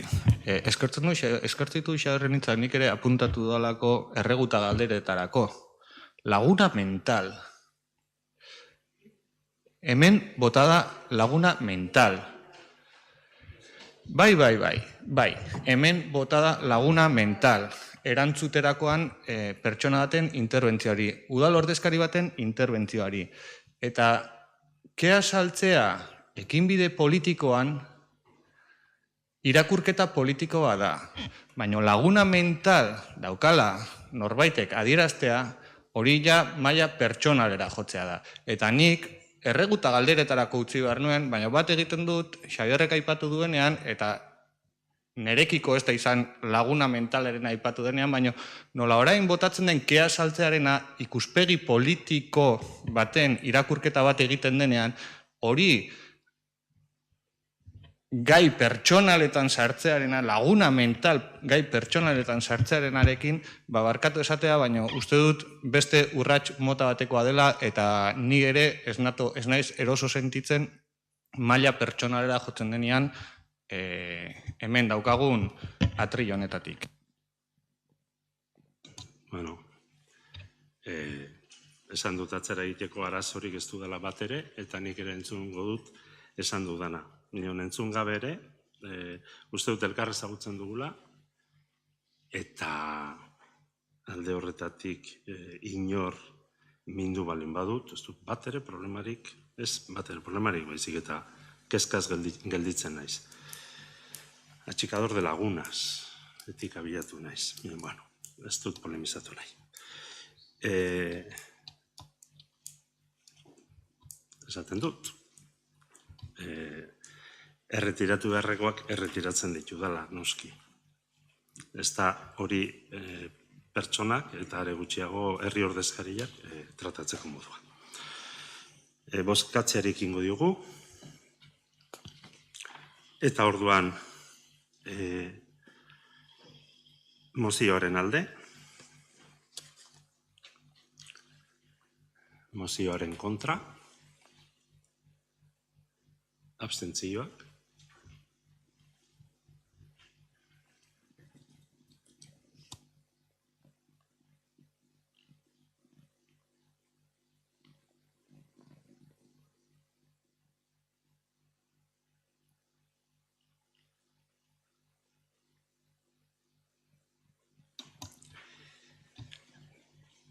urrengo mozioa Arrantzale auzoari buruzkoa da. Arrantzale auzoa eta Santa Maria Madalena enparantzako bizikidetza arazoei irtenbidea bilatzeko proposamena eta Abotxanitzek egina da. Zuena da hitza. Eskerrik asko Txomin, arratsaldeon guztioi. Bueno, bizikidetza arazoaz dijoa, eta agian guk ere aplikatu beharko genuke ez, gure buruari pixka bat kontua. Bueno, kontua da, denok ezagutuko duzue, eta aspalditik datorren arazo bat daukagula, Santiago kale bukaeran, Santa Maria Madalena inguruan, eta Arrantzale auzoan. Izan ere, bertako bizilagunen eta eremua aisiarako erabiltzen duten gehienetan gazteen arteko bizikidetza arazo bat dago. Biak dute beraien arrazoia, izan ere, bizilagunek intimidade eta atsedenerako eskubidea dute, eta gazteek aisirako eskubidea dute. Argi dago, modu naturalean ez dela arazoa konponduko, ez bai da konpondu 2 urtetan, eta iruditzen zaigu udalaren esku hartzea beharrezkoa dela. Proposamen hau ez da berria, ez ere, bada urte terdi egin genuela, baina, ez zuen bidea izan, eta iruditzen zaigu gehiegi luzatu dela eta berriz dakargun. Ea oraingoan aurrera ateratzea lortzen dugun. Izan ere, badaukagu Hondarribiko udalean, herritarren arteko bizikidetza arautzen duen ordenantza bat, eta ordenantza hori ez da betetzen ari ez dare. Ordenantza horrek, lehenengo tituluan esaten du, edo arautzen du, jokabide zibikoa bide publikoan, eta bertan esaten da, herritarrek eskubidea dute hiriko bide eta eremu publikoak modu librean erabiltzeko, baina baita ere dio, inork ezin ditu bide publikoan duen portaerarekin gainerako pertsonen eskubideak gaitzetzi. Eta bigarren tituluan esaten digu espazio publikoaren garbiketa nolakoa behar duen, orduan alde batetik udalaren ardura adierazten du bideak edo espazioak garbi mantentzeko, baina baita ere herritarren ardura herria nolabait garbia mantentzeko. Beraz, esan bezala hori oraintxe bertan ez da betetzen ari, eta gure proposamena hori betetzeko helburuarekin ekartzen dugu. Gure proposamenak ordenantza honek duen izaera dual hori mantendu nahi du, hau da, udalaren esku hartzea hitz egiten dugunean, parte hartu beharko lukete baita bizilagun zein gazte horiek. Horregatik diogu izaera dual hori mantentzea garrantzitsua dela iruditzen zaigula, eta gainera arazoak duen dimentsio ezberdinen konplexutasuna kontutan hartuta, iruditzen zaigu orain arte egin izan den bezala, izan dela udaltzaingoa bidali tentsioa oso maila altuan zegoenean, horrek ez du arazoa konpondu eta beraz modu transversal edo zeharkako modu batean eragin behar zaiola. Eta horregatik eskatzen dugu sail ezberdinen arteko mahai bat eratzea. Mahai horretan 5 sail aurreikusten ditugu, zeinetan nolabaiteko lidergoa edo zuzendaritza prebentzio komunitarioko sailak edukiko luken, izan ere prebentzio komunitariotik lantzen bai dira jarrera ez osasungarriak edo ohitura ez osasungarriak eta bizikidetza arazo bat jarrera ez osasungarri bat dela iruditzen zaigu. Beraz, nor beraiek baino hobe hau lideratzeko, beste sail bat gizarte zerbitzuak izango litzateke, izan ere auzokideak neurri handi batean pertsona adinduak dira eta beraien perfilak eta ezaugarriak ondo ezagutzen dituzte eta beraz konponbiderako bidean kide garrantzitsuak dira. Bestetik gazteriako sailan nola ez, azken finean eragiletako batzuek gehienak behintzat gazteak bai dira eta kultura sailarekin artean, hau da gazteria eta kulturan artean segurazki ekintzak antolatu daitezke, nolabait empatia lantzeko eta bai auzokide zein gazteen arteko postura horiek nolabait xumetzeko edo hurbiltzeko. Eta azkenik bai noski ikusten dugu ere, udaltzaingoaren beharra aurreko guzti horrek funtzionatu ez duen momentu horietan eta tentsioa oso maila gorenean baldin badago eta onartu ezin diren jarrerak eteten ez baldin badira, orduan modu punitibo batean eragiteko. Azkenik iruditzen zaigu prozesua oso interesgarria izan daitekeela etorkizunean gertatu daitezken beste gatazka batzutarako, hau ez da lehenengo aldia, Hondarribian olako gatazka bat dagoela. Eduki izan ditugu, Soretako frontoian, Kasino Sarreko elorategietan, beraz, ziklikoa izaten da eta berriro gertatuko da. Orduan, ikasi dezagun prozesuaz eta eragin dezagun, edo sortu dezagun, hobeto esan da, protokolo bat urrengorako modu askoz ere azkarrago, zehatzago eta efizienteago batean ekiteko. Eta beraz, benetako beharra dagoenez, espero dugu aurrera ateratzea. Eskerrik asko. Eskerrik asko. Orduan beste taldeak, Maria. Arratsaldeon, lehenengo gauza, eskerrik asko indako lanketagatik eta proposamenagatik, duela hilabete batzuk dagoeneko nik uste igorrekin egon nintzela eta agotxan hitzek egindako lanketa ikusi genuela. Bizikidetza arazo bat dagoela hori uka ezina da, inork ezin du esan hori ez dela gertatzen ari eta egia da ere bai, hainbat lekutan, azkeneko urtetan horrelakoak gertatu direla. Modu batean ala bestean, konpondu egin dira, baina egia da, Santa Maria Magdalena plazan eta orain Arrantzale auzora pixka bat mugitu direla eta horrek sortzen dituen arazoak hor ditugula. Postu egin dit, bereziki tresna bat dagoela esan duzutenean, bizikidetza ordenantza edo araua eta kuriositateagatik kontsulta egin dut eta kasualitatez bere garaian Botxanitzek ko 3 kideek bozketan ez zuten parte hartu, bere momentuan pentsatzen dut ez zutela garrantzitsua ikusiko edo tresna hau garrantzitsua ikusiko horrelako kasuetarako. Baina, posten naiz hori horrela ikustea eta horre agertzen diren hainbat titulo ere bai, badaude eremu publikoan hainbat jarduerak egitea ordenantza horren kontra dijoazte eta haian denok begiratu beharko genuke hori ere bai. Hau kenduta, zuen proposamena egokia iruditzen zaigu, uste dugu maila eratzea edo elkarrekin hainbat saiek beraien ikuspegia partekatzea garrantzitsua izango dela.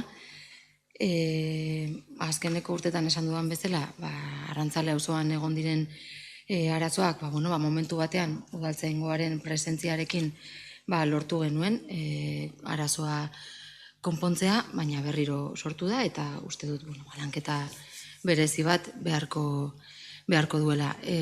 Zalantzari gabe bizilagunek etxean lasai egoteko eta deskantzatzeko aukera eta eskubidea daukate, gazteek edo herritarrek orokorrean eremu publikoaz disfrutatzeko aukera ere bai, baina batek ezin du bestea zapaldu eta lanketa horretan aritzeko prest gaude eta horregatik zuen mozioari alde bozkatuko dugu.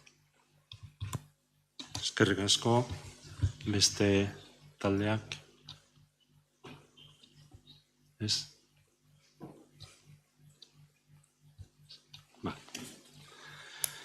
Beraz, bozkatzeari ekingo diogu, proposamenaren alde. Onartu.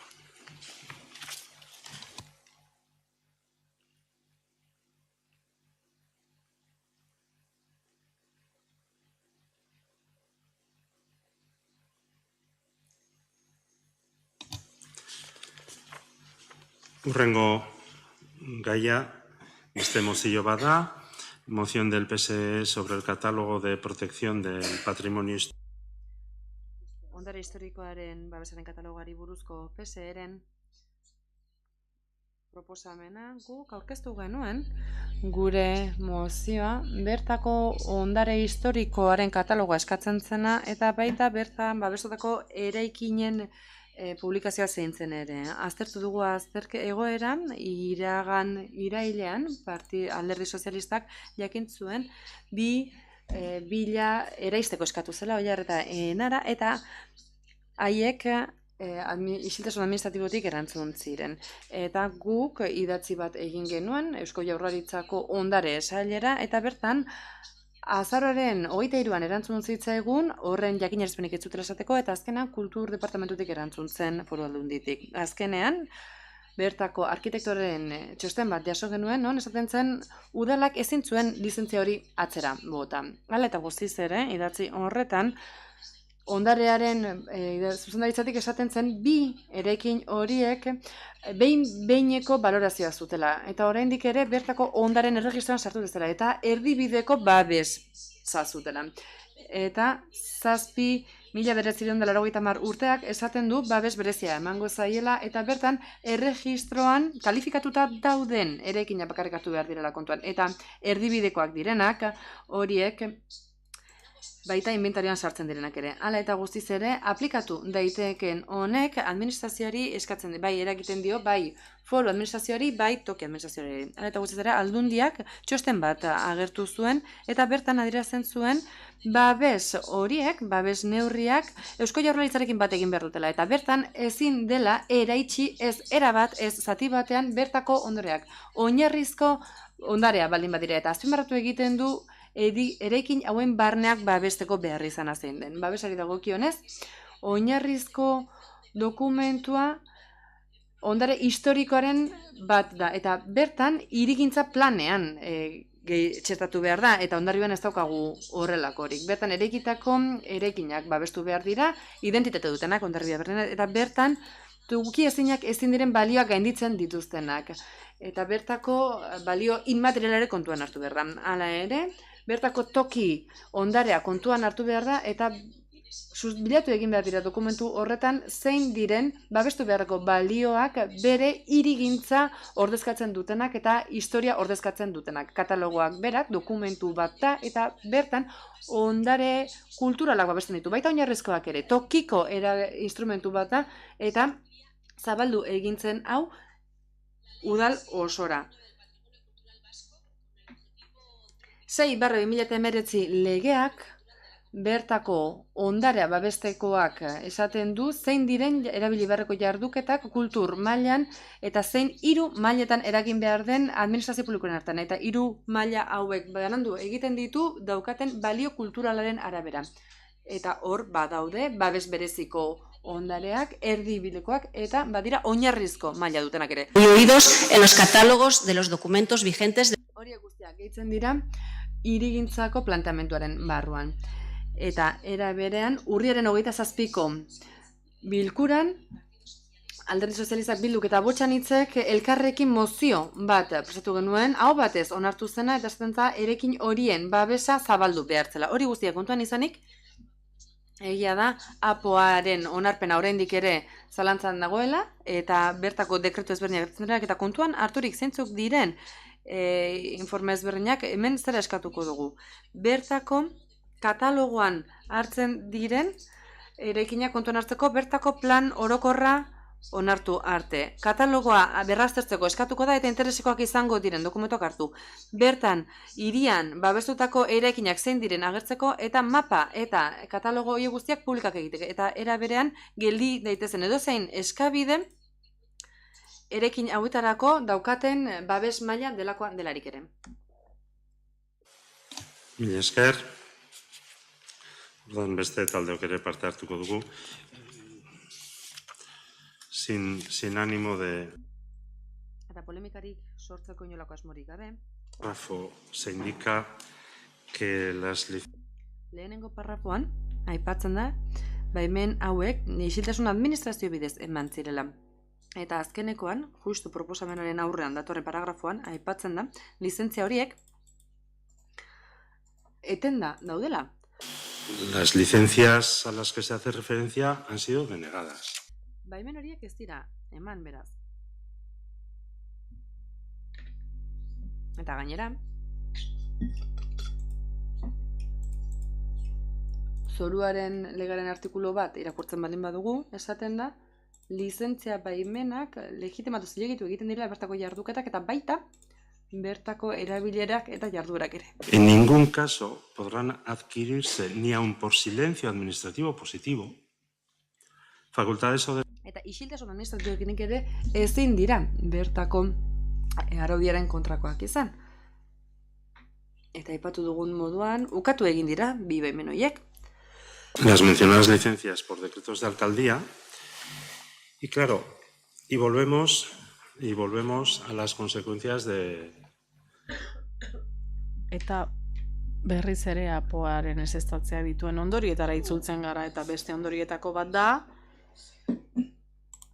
badaukagula ondarea historiko eta kulturala babesteko araudia, baina ez dagoela, katalogo hori ez dagoela eguneratuta. 1986an onartu zen, eta ez dute barnean hartzen eraikin horien babesa.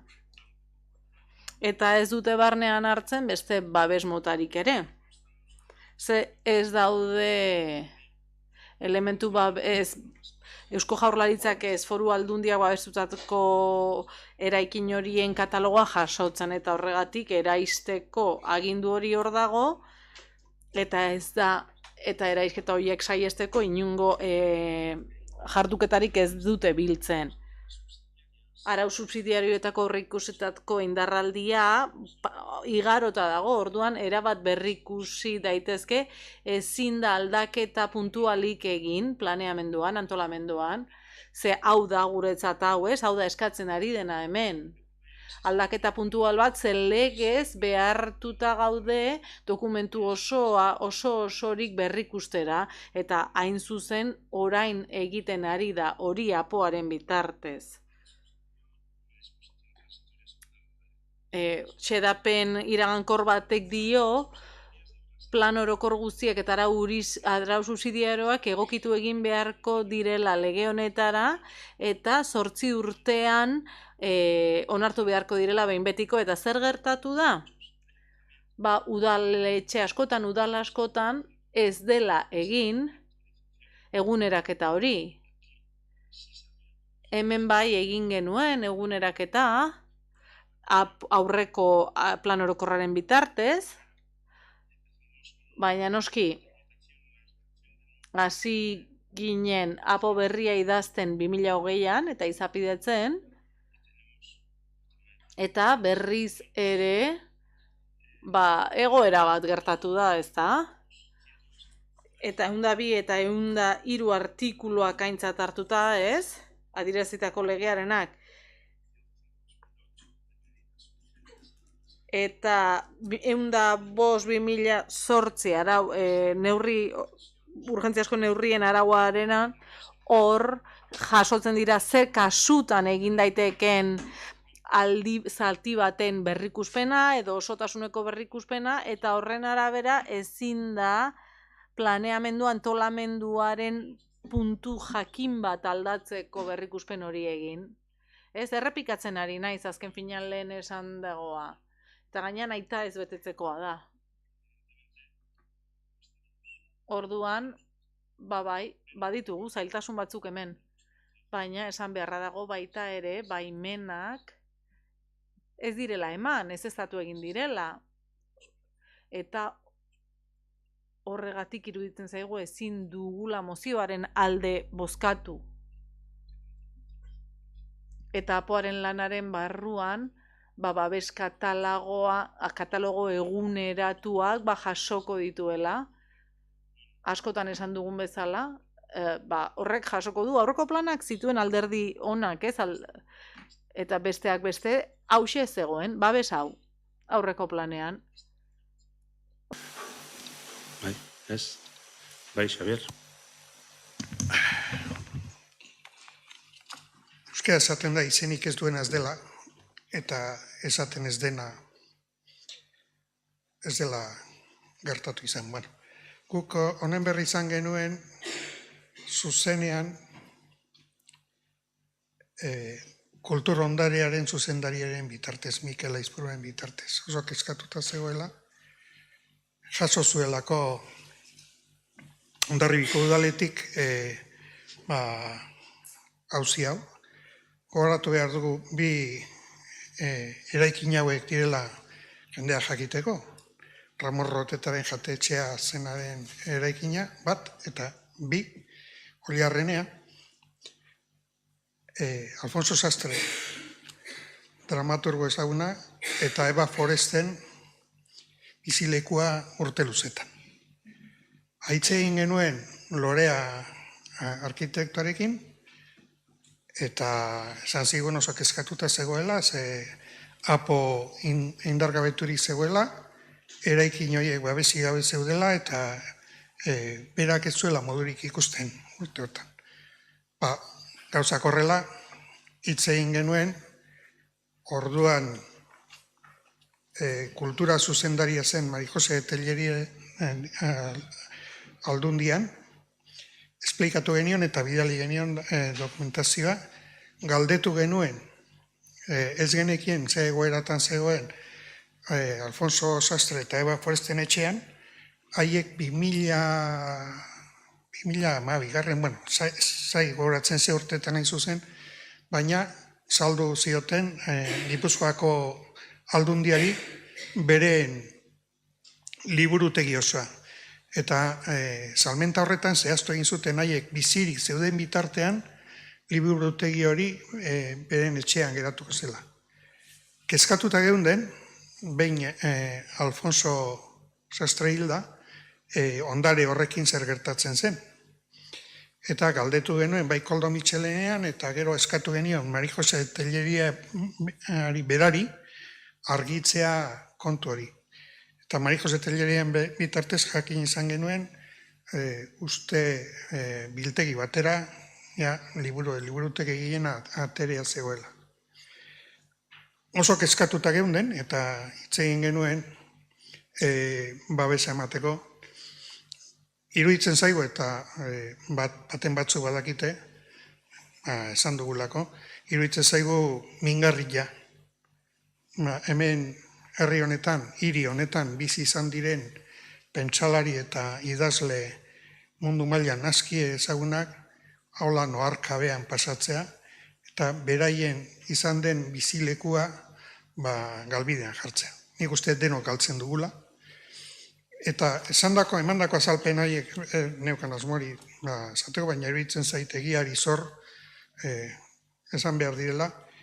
Eta guk esandakoengatik eta eskartzen dugu, benetan azkenean udalaren aldetik egindako eskakizun lizentzia horiek ezeztatzea. Iruditzen zaigu kasu honetan adorea izan dela, naiz eta hutsune bat zalantzak egon daitezken legeen aldetik legezko, baina eginda. Eta posten gaitu horrek. Hala ere, iruditzen zaigu, hemen egiten diren eskaerak zuzenak direla eta egindako mozioen alde bozkatuko du. Eskerrik asko. Xabier. Orduan bozkatzeari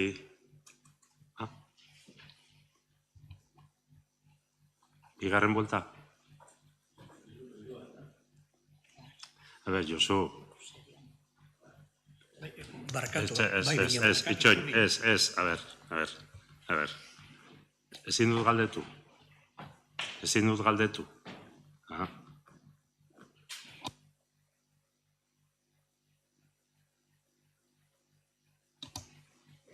Berriz parte hartu behar duzue?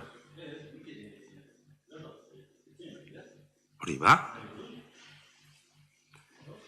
Hitz egin nahi du horri buruz? Bai. Vale. A ber, asunto zergaitikan, nik uste dut ja esplikazio eman dala, baina baita ere guk jaso gendu baita ere, gobernotikan, nosotros recibimos por parte del departamento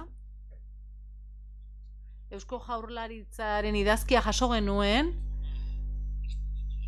eta erantzuten zigun, egindako eskakizunari, ez da? Eta argibide bezala esaten zuen honakoa. Guk ez dugu egoera honen berri izan irailaren 15 arte. Eta martxoan eginak ziren eskakizunak, ez? Eraizpen lizentzia horiek. Martxoan, eta hau irailean, honek iraila aipatzen du. Orduan, denbora tarte horretan non egon dira. Hemen, gertatzen dena, atzealdean zer dago? Udal honek. Gai honekin loturiko gauza dudenean, zergatikan ez digu ezer esaten, ez? Hirigintza batzordeari. Guk jakinda, badirela katalogo batzuk erdi mailako babesarekin, hau da, ez? Ondare materiala, hiri honetako ondare materiala, zergatik ez da martxoan egindako eskakizun bat etzaio jakinarazten batzordeari, hirigintza batzordeari hain berandura arte, ze egunero begiratzen ditugu sarrerak, ez? Udaletxean sartutakoak, korrika eta epresaka zergatik gai materialak daudenean, beti ari gara hiriaren babesaz hitz egiten, ondare materialaren babesaren hitz egiten, eta horrela egiten baditu gozak ies egiten digute. Eta gai honekin zer egin nahi dugu? Plenora ekarri nahi dugu, udalbatza honetara ekarri nahi ditugu gai hauek, eta esan nahi dugu hemen hau zen eta argi garrantzitsuak direla. Eta apo bat ez egoteak ekartzen dituen utxunea horiek ez ditu aintzat hartzen gobernu taldeak, eta bitartean zer gertatuko da. Dena ustuko zaigu, hori da pixka bat, ez?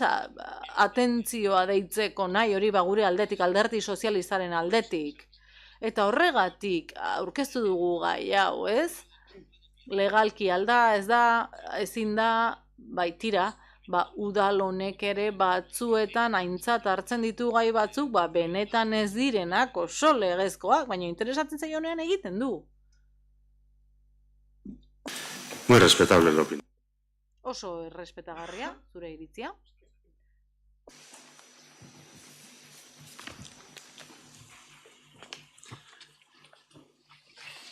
Mozioaren alde. Mozioaren kontra.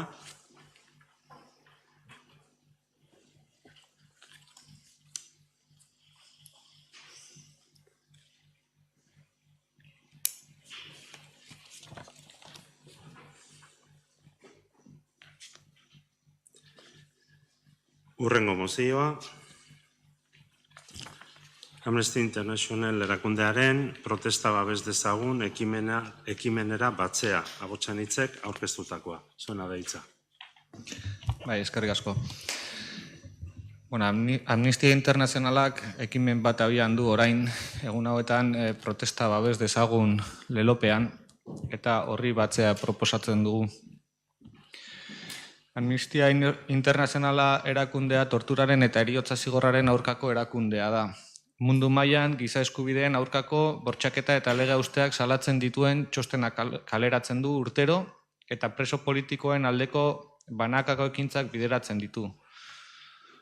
Bakearen Nobel saria jaso zuen 1977 urtean eta protesta egiteko eskubidea defendatzeko kanpaina globala jarri duten martxan eta atxikimenduak jasotzen ari dira. Amnistia Internazionalaren hitzetan protestak berebiziko garrantzia izan du boterea duten erakundeek gure giza eskubideak onar ditzaten. kolonien domeinuaren aurkako martxetatik hasi eta 79an Stonewalleko istiluetan eragindako harrotasunaren martxetatik igaroz, Black Lives Matterrek azken urteetan egindako protestetaraino herri boterea etengabe ari da gure mundua eratzen. Pertsona guztiok protesta baketsua egiteko eskubidea bera dugun arren, garrantzitsua da aitortzea diskriminazio modu intersekzionalek adinetik hasi eta genero eta arrazaraino zaildu egiten dutela pertsona batzuk eskubide horiek eskuratzea. Emakumeek, LGTBI kolektiboko pertsonek, genero konbentzioetara egokitzen ez diren pertsonak, aurrek eta gazteek berariazko erronkei egin behar diete aurre segurtasun baldintzetan, protestetan parte hartzeari dagokionez. Adibidez, emakumeak Afganistanen protestara joateko erabateko debekoa dute. Sormenak eta gizateria partekatuaren ideiak bultzatuta protestak forma ugari hartzen ditu internet barruan eta kanpoan. Hala nola, pegatinak eta kartelak sortu eta jartzea, fanzinak editatzea, grebak, martxak, eserialdiak eta desobedientzia zibileko ekintzak. Gurean adibide garbiat bizitu berri dugu, udal eraikinen garbitzaileek, lan sektore feminizatu zaurgarrienetakoak, aurrera eramandako borroka eta protesta pazifikoak, bidea ireki eta eskubideak irabazi dituzte. Esan bezala beraz, pertsonak protesta baketsua egiteko eskubidea dute. Eta boterea duten erakundeek eskubide hori errespetatu, erraztu eta babesteko bete beharra dute. Horrek esan nahi du, ez dutela protestetan esku hartu behar, salbu eta beste pertsona batzuen segurtasunerako eta eskubideetarako mehatxu legitimo bat dagoenean. Hala ere, kasu askotan, estatuko agintarien esku hartzeak eragiten du aldarrikapen baketsuak, arriskutsuak eta bortitzak izatea. Elkarrekin lan eginez eta mundu guztiak, talde diskriminatuenak barne, protestetan, berdintasun baldintzetan eta indarkeriaren beldurri gabe parte har dezakeela bermatuz, bidezkoa eta berdintasunezkoagoa izango den mundu bat sor dezakegu. Horregatik eskatzen dugu, Hondarribiko udala, Amnistia Internazionala erakundeak martxan duen Protect the Protest kanpainarekin bat egin dezala. Eskerrik asko, beste udal taldek hitzartuko dute. Maria? Eskerrik asko. EAJak beti babestu izan ditu giza eskubideak eta horien alde egin du lana historikoki. Protesta egiteko eskubidea defendatzeko kanpaina globala, beti ere esan den bezala, protestak inoren eskubidea urratzen ez dutenean, guk babesteko moduan ikusiko genuke noski, eta horrelako kanpaina bati atxikitzeko ez dugu inolako arazorik. Baina aurkeztu den mozio honetan, badago zerbait, pixka bat lekuz kanpo ikusten duguna. Eta beste titular batzukin konparazioa egiten dugunean, gure ustez adibide arinegia edo incluso friboloa izan daiteke ikusten dugunean Nikaraguan manifestazioak debekatu direla, Irango auzitegi iraultzaile batek lehen heriotza zigorra ezarri duela protestagatik, edo Rusian ez dakigu zenbat atxilotu izan diren Ukrainiako inbasioa edo gerra protesta gertatu direnean, hori konparatzea edo maila berean jartzea azkeneko hilabetetan gertatu den grebarekin edo gertatu diren protestekin, konparazio arinegia iruditzen zaigu. Gure aldetik, guk ez dugu hau oztopatuko, esan dudan bezala, Amnistia Internazionalek babesten duen proiektu edo kanpaina honekin erabat ados gaude, baina bai eskatu nahi dugu, zuen aldetik, aukera ikusten dezuen parrafo hori, ez dakit, desagertzea edo moziotik kentzea, guk esan dugun adibidearen gatik, guk ez dugu oztopatuko, baina, uste dute garrantzitsua izan daitekela, eta beste batzutan aipatu egiten da, garrantzitsua dela hau batez edo denok batera horrelakoak adostea eta gure aldetik hori da eskatzen duguna. Pentsatzen dugu adibide arinegia dela eta gaiak daukan larritasunarekin eta garrantziarekin ez dela oso egokia hemen jartzea horrik ez du esan nahi guk greba eskubideak edo manifestazio eskubidea ez dugunik errespetatzen noski, baina uste dut beste zerbait eta sari garela. Beste taldeak? Ez dakit. Markatu, beste taldeak esan dut eta ez, horregatik ez ezko. Ez, alde gaude. Zateko aldeko bozka ematen dugura, iruditzen zaigu testua koherentea dela. Besterik gabe.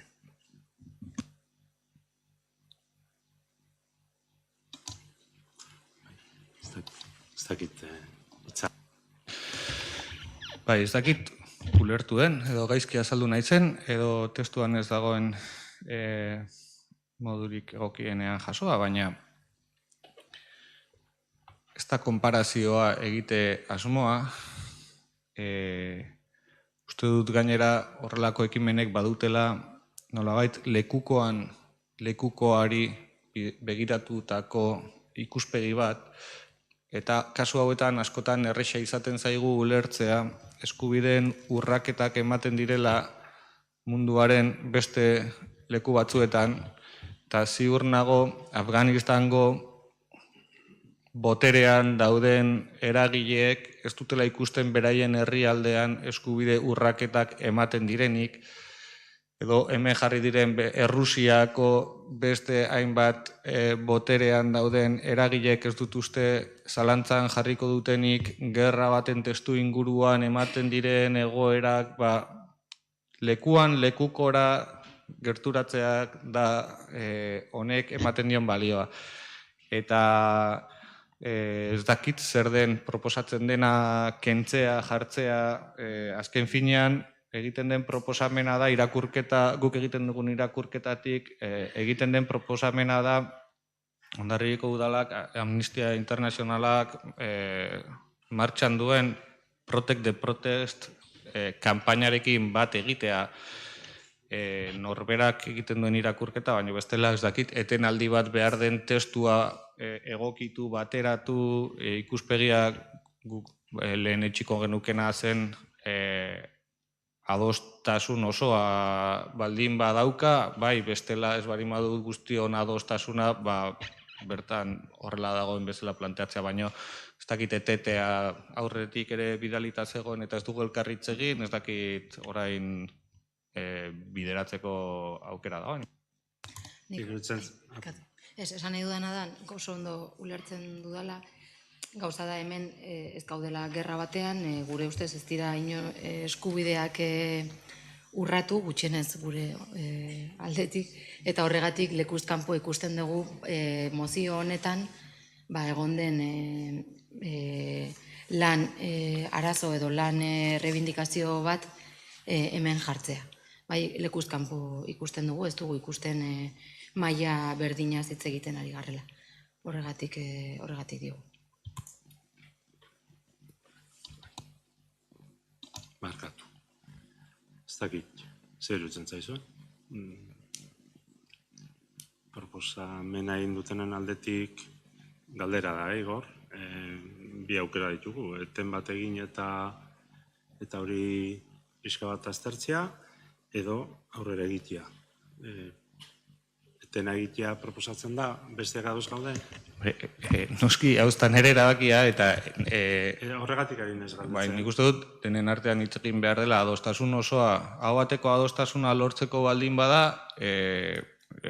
guk hitz egin behar dugu taldean lehenengo, eta beste taldeetako ordezkariekin ere, zeren horrela hotzean, hau ez dakit zer den aldatzen dena, zer den kentzen dena, eta testua nola geratzen den, eta hori guztia uste dut behar dugula aztertu, eta... Ez dakit, beste taldek zer duteke, zer irutzen zaizue?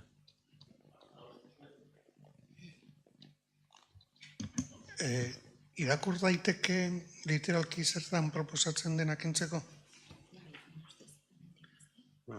Bai, testuan, bat, bi, hiru, laugarren paragrafoaren azkeneko esaldia gurean adibide argila dugu. Udal eraikinen garbitzaileek lan sektore feminizatu zaurgarrienetakoak aurrera eramandako borroka eta protesta pazifikoak, bide ireki eta eskubideak batzuk irabazi dituzte. Hori da.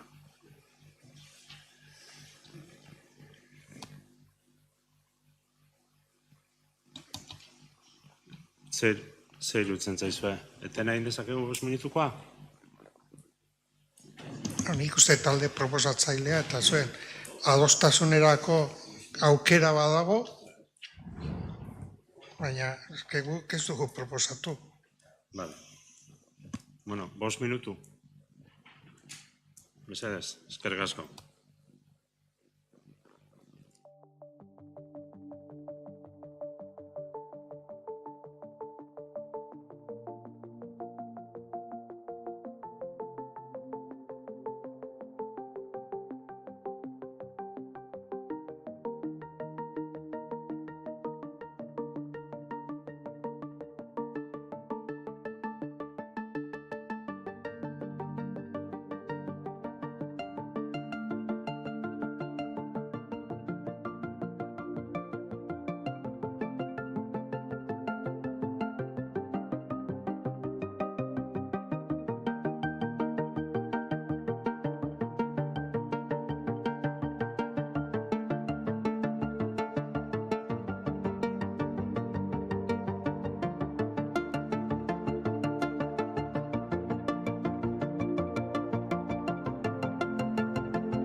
Orduan segituko dugu, eta Agutxanitzek adierazi dezala, bere proposamena. Bai, guk baloratu dugu ekimen honen helburuetako bat badela beste lekuetan gertatzen direnak ikusarazteaz gain, norberak tokian tokikoak ere ikusarazteko beharra daukala, eta protesta eskubide hori balioan jartzeko iruditzen zaigu, gure herrian emandako protesta horiek ere balioan jartzeko balio behar duela ekimen honek, eta horregatik ezin izan dugu, eta denbora gainera ere eskaiz dugunez, ezin izan dugu beste ikuspegi bat eman gure herrira nola ekarriko protestaren eskubide eta balioan jartze hori, eta orduan dagoen bezala mantentzea erabaki dugu. Eskerrik asko. Orduan bozkatzeari ekingo diogu, mozioaren alde, mozioaren kontra, abstentzioak. Ez.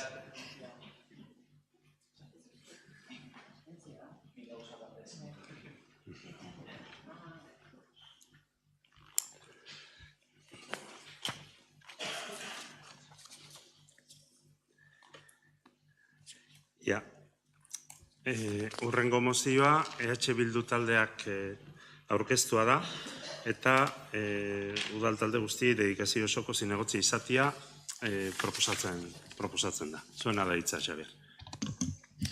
Eskerrik asko. Labur, legealdiaren amaieran gaudela egia da zera, baina balantzea egiten eta konturatu gara kostatu zaigola ikaragarri lan volumenari heltzea eta gogo eta egin genuen, eta iruditzen zitzaigu gogo eta partekatzeko udalbatza honetan ekartzea proposamena. Eskatzen duguna, eta uste du parte hartzeaz ari garela, politika gintzan gaur egunean dedikazio maila, nola baiteko kakotzen artean profesionalizazio maila, edo bestera batera esan da, ematen diren ordu kopuruak direla eta iruditzen zaigu beharrezkoa dela dedikazio osoko bat gutxienik taldeko izatea. Beti lortutako emaitzen eta proportzionalen arabera. Eta horrexegatik partitu nahi genuen gogoeta hori eta taldeen eskueta batzuekin hitz egin genuen eta horrela aurkeztu du. Eskerrik asko. Bai, eskerrik asko, Xabier.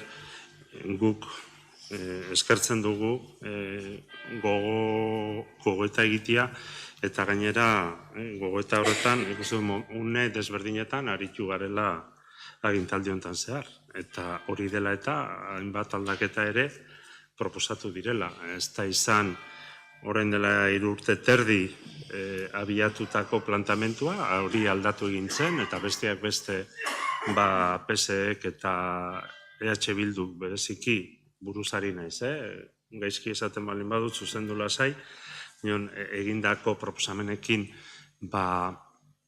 osatu gintzen eta erabaki batzuk hartu ziren, eta alde horretatik zatikako liberazioak jarri ziren mahai gainean, eta horiek ditugu gaur egun. Nik uste dut balantzea egiten dugunerako hau ere sartu beharrekoa dela, eta balantze hori egiten denean, agintaldiaren ikuspegiaren balorazio egiten denean, pentsatzen dut hurrengo agintaldirako, bereziki agintaldi hasierarako, momentu egokia izango dela aurkezteko. Guk ez dugu bat egiten, eta horregatikan ezezkoa emango digu, minon, esaten dudan bezala, hemen gogoeta partekatua importantea dela badakigu, ezinbestekoa da gainera, eta pentsatzen dut hurrengo agintaldirako ez dakize lanetan, etxeko lanetan, minon hor dago eta egongo da. Beste taldeek?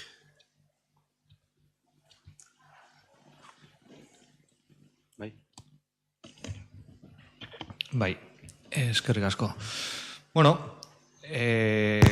Egia da, administrazio publikoaren funtzionamenduak lanketa politikoa bideratzen duela nahi gabean edo lan jardunen ordutegian lan egin behar izatera.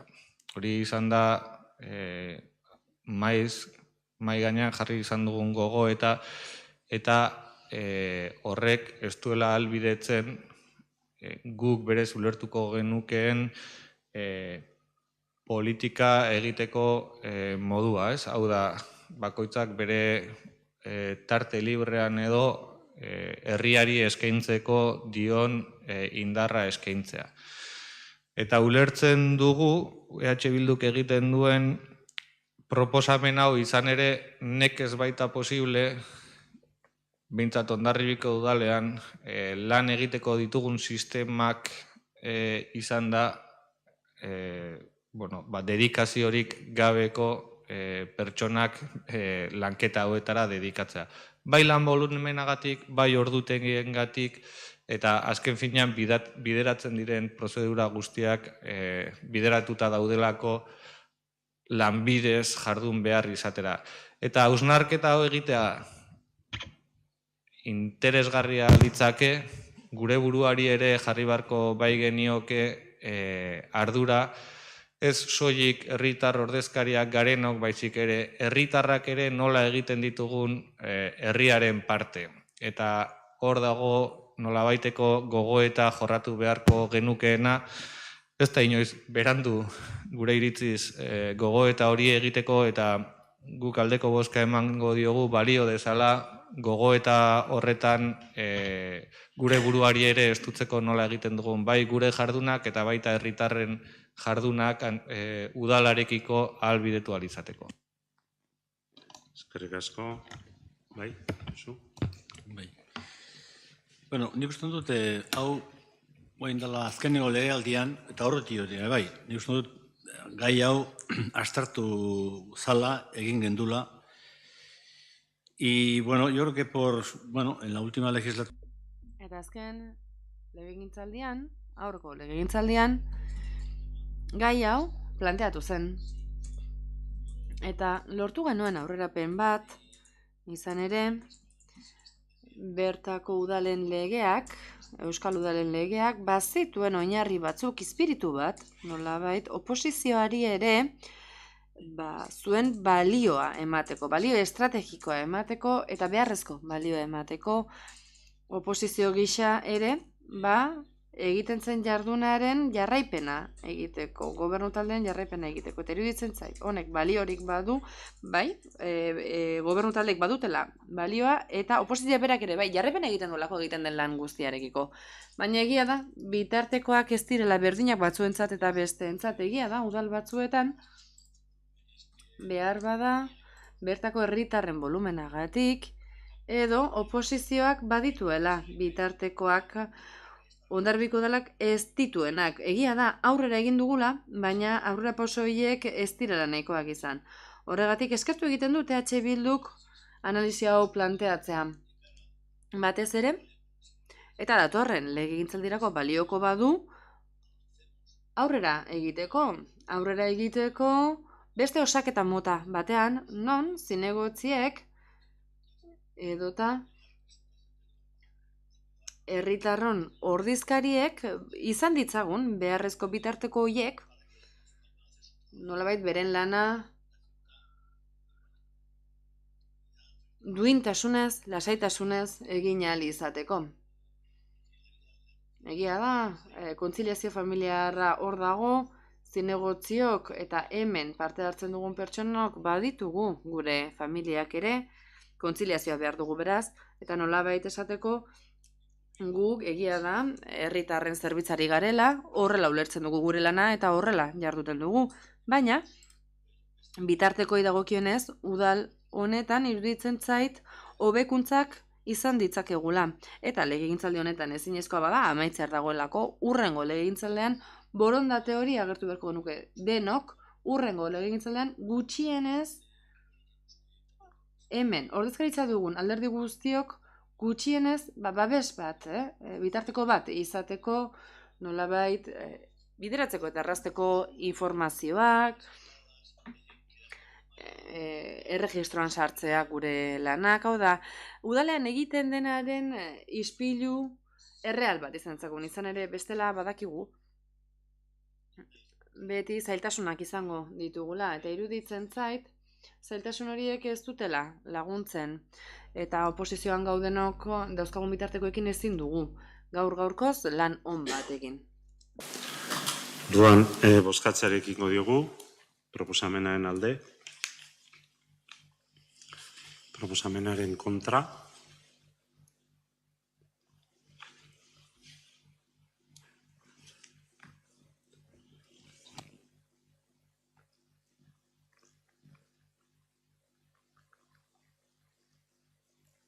urrengo mozioa ere EH Bilduk aurkeztu du, eta da Kai Berriko bankoi buruz. Beraz, zuena da hitza. Bai, hau udal batzordean eskatu genuen azalpenak eta ez dakit guztiak ezagutzen duzu, Kai Berrian lehengo obrak egin baino lehenago ziren Arrizko goikaldean, Arrizko esarlekuak eta batez ere uda partean eta jende askok erabiltzen zuen, batez ere pasioan biltzen zen jendea, edadeko jendea, eta azalpenak esan zizguten, ez dakit puerto zen ardura ote zen, eta arrisku eremua direla, eta gure taldean jende asko etorri zaigu, kezka horrekin, eta zaigu aske iruditzen. Badakigu entzun dugulako azalpenak, baina guk eskatzen du udalbatzari jarrera hartzea, eta dagokionari urtetan egon baldin bada, Arrizko eserleku horiek bertan egon izan baldin badira, ez dugu ulertzen, ze Arrizkoa igual aldaketa klimatikorekin zer ikusi duen, eta itsaso mailan ustekabean aldatu egin da. Esplika diezaguten, Arrizko eremua eta arrizko maila hori zergati den eta ze aldatu den aurreko egoeratik oraingo egoeretara ez egiteko hori. Eta eskatuko genuken udalbatzak formalki eskatzea berregitea eserleku horiek. Eskerrik asko. Eskerrik asko, Xabier. Orduan udal taldeen txanda. Txalo. Bai, Artzaleon.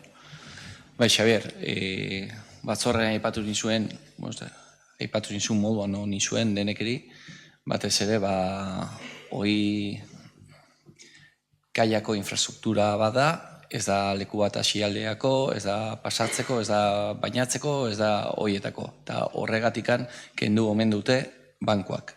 Bereientzako infrastruktura zati hori da kai barrukoa, ez jendeak erabiltzeko, eta gutxinez esaldi moduan erabiltzeko.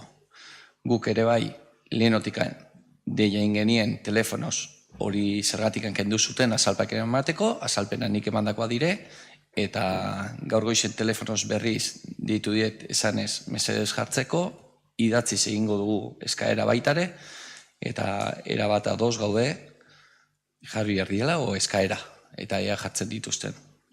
Baina batez ere, erabaki tekniko bat izan da, beraiena delako, eta guri ez digute ez da galdeture. Eta gure taldea aldeiko dio eskaera hori egitea. Bai, beste taldean aldetik. Nik proposatuko nizueke idazkeran jartzen duelako Hondarribiko udalak eskatzen dio dagokion erakundeari, uste oso identifikatuta dagoela portu zuzendaritza dela. Orduan ondo iruditzen malen bazaizue zuzenean portu zuzendaritzari bankoak entzeko hartutako erabakia berriro aztertzea eta mandako razoia baloratzea bankoak berriro jartzeko helburuarekin. Ondo? Ondo, eskerrik asko. Beraz, proposamenean alde.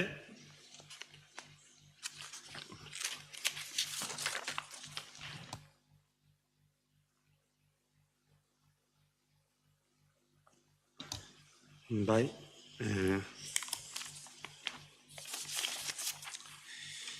Gure gaurko 10. 10. Bai, 10. gaia dugu Eider Mendoza eta bere familia jasaten ari diren jasarpena gaitzesteko mozioa. EAJ udaltaldeak proposatutakoa. Beraz, hitza zuria da, Maria. Bueno, eskubidez eta aritu gara gaurko plenoan, eta gure ustez azkeneko astetan gertatzen ari dena, hainbat limite edo marra pasa egin ditu, eta laneko gaiak, nahiz eta guk politikari aritu, hainbat marra pentsatzen dugu ezin direla pasa, eta etxera eta gehien bat adin txikikoen eskoletan horrelakoak agertzea guri eta iruditzen, eta honelako mozioa prestatu dugu. Azkeneko asteetan Foru Aldundiko bozeramailearen kontra pegatinak agertu dira, bai bere etxean, bai bere seme-alabetako bat ikasten ari den ikastetxean. Jarritako pegatinek suhiltzaileen kasko bat erakusten dute eta Eider Mendozaren dimisioa eskatzen da. Protestak erabat zilegiak dira bide demokratiko eta politikoetatik egiten badira. Instituzioek hartzen dituzten erabakien aurkako jarrera adierazteko hainbat bide demokratiko daude. Baina horrelako ekintzek ez dute zerikusirik horrekin, mehatxua dute oinarri eta ez lukete lekurik izan behar gure gizartean. Honengatik, EAJ udal taldeak honakoa proposatzen dio udalbatzari. Eider Mendoza eta bere familiari babesa eta gertutasuna eskaintzea, eta mehatxua oinarri duten ekintzak gaitzestea, bizigaren sistema demokratikoan lekurik ez dutela adierazteko. Bai, beste udal taldeak, bai Igor. Bai, lehenbixi igual forma ikuspegi batetik hitz egin nahi nuke, izan ere gaur eguardira arte ez dugu jaso dokumentu hau, eta elkarrekin lantzeko ez diogu denborarik eman gure buruari gaia jorratzerako garaian. Gogoratu nahi dugu, beste hainbat alditan bizikidetzako arazoak planteatu izan direnean udalbatza honetan mozio bitartez alkate jaunaren partez edo gobernu taldearen aldetik eskatu izan zaigula lehenengo gaia jorratzeko bizikidetza batzordean. Hori dela prozedura egokiena eta horregatik hainbat alditan gairen bat ere bertan bera geratu da bizikidetza batzordean jorratu beharrean edo. Kasu honetan iruditzen zaigu bizikidetza arazo bat baldin bada modu berean proposatu izan bazen dute hobea litzakela. Ez baititugu ezagutzen zenbait gai, baina bai ezagutzen ditugu egoera honen aurrekariak. Eta aurrekariak Mariak aipatu duen bezala, bada Eider Mendoza eta suhiltzaileen arteko tentsio bat badagoela, kolektibo gisa edo.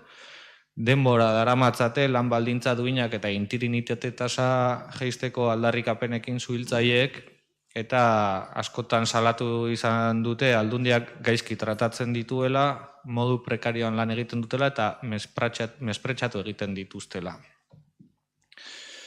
Azken aldian lan eskaintza publikoaren inguruko gatazkak edo piztu da, eta hor badute langileek beraien irizpidea, non lan eskaintza publiko bateratu bat burutu den, eta beraien aldarrikapena arloko lan eskaintza publiko espezifikoa egitea zela, eta egin den prozeduraren ondorioz 175 kanpoan utzi dituztela edo salatu dute langileek. Hau azken finean gertatzen dena da, lan gatazka baten kokagunean pizten den protesta baten aurrean gaudela, eta hemen aipatzen diren hainbat zuen mozioan edo aipatzen diren hainbait gai badute bere larritasuna, etxean, eskolan, guk ikusi ditugun, edo sare sozialetan eta edabidetan ikusi ditugun pegatina jartze horiek kale publikoan kokatuta ikusi ditugu. Ez daukagu beste zantzurik norberaren intimitatearen barruan, edo etxe barruan, edo eskola barruan eman diren ekimenak izan direnik, ez dugu horren berri, eta horregatik aipatzen duen prozedura aldetik denboraren gaia bada uste dut hemen muga bat, eta noski ez diogu ezer txarrikopa ez Eider Mendozari, ez da bere familiari ere. Aipatu nahi dugu, Abotsanitz taldeko ordezkariren batekin elkartu izan denean eta jarduna egokia izan dela, eta adierazi zait, ni ez bai naiz bererekin inoiz elkartu, baino bai estimua ere izan dutela berarekin elkartu diren ordezkariek. Beraz, hau kontutan izanik eta informazio nahikorik ez dugunez, ditugun adiera guztiak komunikabideetatik jasotakoak bide publikoan jarritako pegatinak direla kontutan izanik, salaketarik ere ez dugunez jarri denik horren berririk, abstentziora joko dugu. Eskerrik asko, Igor. Beste taldeen aldetik, bai? Bueno, guk sobre el tema de la moción presentada por el EAJak aurkeztutako mozioari dagokionez, iruditzen zaigu, esan daiteke lan arloko kontua dela, esan daiteke behar bada bide publikoetan, leku publikoetan agertu direla, agertutakoak, baina hemen bi zentzutan esku hartu nahi dut. Batetik, ikuspuntu politikotik, eta hemendik esan behar dut, erakundak ordezkatzen ditugunok, izan daiteke Aldundia, Eusko Jaurlaritza, guk ordezkariok badugula gure bizitza pribatua, eta iruditzen zait oso azpimarragarria dela puntu hori. Izan ere, ordezkariak izan nahi baldin baditugu, bai udaletan, bai erakundeetan ere, ulertu behar dugu hor gaudela, ez kasualitatez, baizik eta hautatu egin gaituztelako, edo sistema demokratiko batek demokrazia erabiltzen duenean boto bidez ordezkatu gaituzkelako, eta horretarako ordezkaritza bat behar dugula gure erakunde publikoetan. Eta hori ulertzea ezinbestekoa da, batez ere, gure pertsonek duten konpromisoa azpimarratu behar dugunean. Eta bata gabe beste ezinezkoa da. Eta demokrazia ordezkaritzetan dago. Eta badakigu, hau ezinbestekoa dela, behar dugulan. Izan ere, estatuan azkenean ordezkaritza handiena duenak ordezkatzen du. Eta beraz, estatua izateko erakundeetan ordezkaritza behar dugu. Bertako langileak berritugu, hori da egin nahi dudan lehen hausnarketa. Bigarrenari dagokionez, esan guk herritarrak ordezkatzen ditugunean, eta izaten ditugun negoziazioetan, izan daitezke lan mundukoak edo negoziazio politikoak. Iruditzen zait, negoziazio horretarako lekuak egokia izan behar duela. Protesta egin behar dugunean, ados, protestatzeko aukera izan behar dugu, baina protesta hori egin behar da leku egoki batean, erakundearen aurrean, edo erakundeari dagokion lekuetan. Baina gai hori, leku publikoetan egiten baldin bada, baina beti ere familia horren etxe bizitzatik gertu edota bertan aurrek ikasten duten lekuetan, kasu honetan aurrak dauzkagu gainera, erdibidean, badirudi, aurrak esan beharren berbada, pertsonak esan beharko nuke, pertsonak ikasten duten lekuetan. Iruditzen zait prozedimentu hori ez dela osasungarria, eta ez dela egokia. Ez da egokia izan ere, azken batean guk trampak egiten ditugu. Eta ikusten dugu, gainbera barkatu doala gure egoera. Eta nik ulertzen dut ordezkariak haserre egotea. Eta suhiltzaileak ere bai. Eta ulertzen dut, suhiltzaileen haserrea. Sindikatuak hor daude, protesta hor daude, horretarako.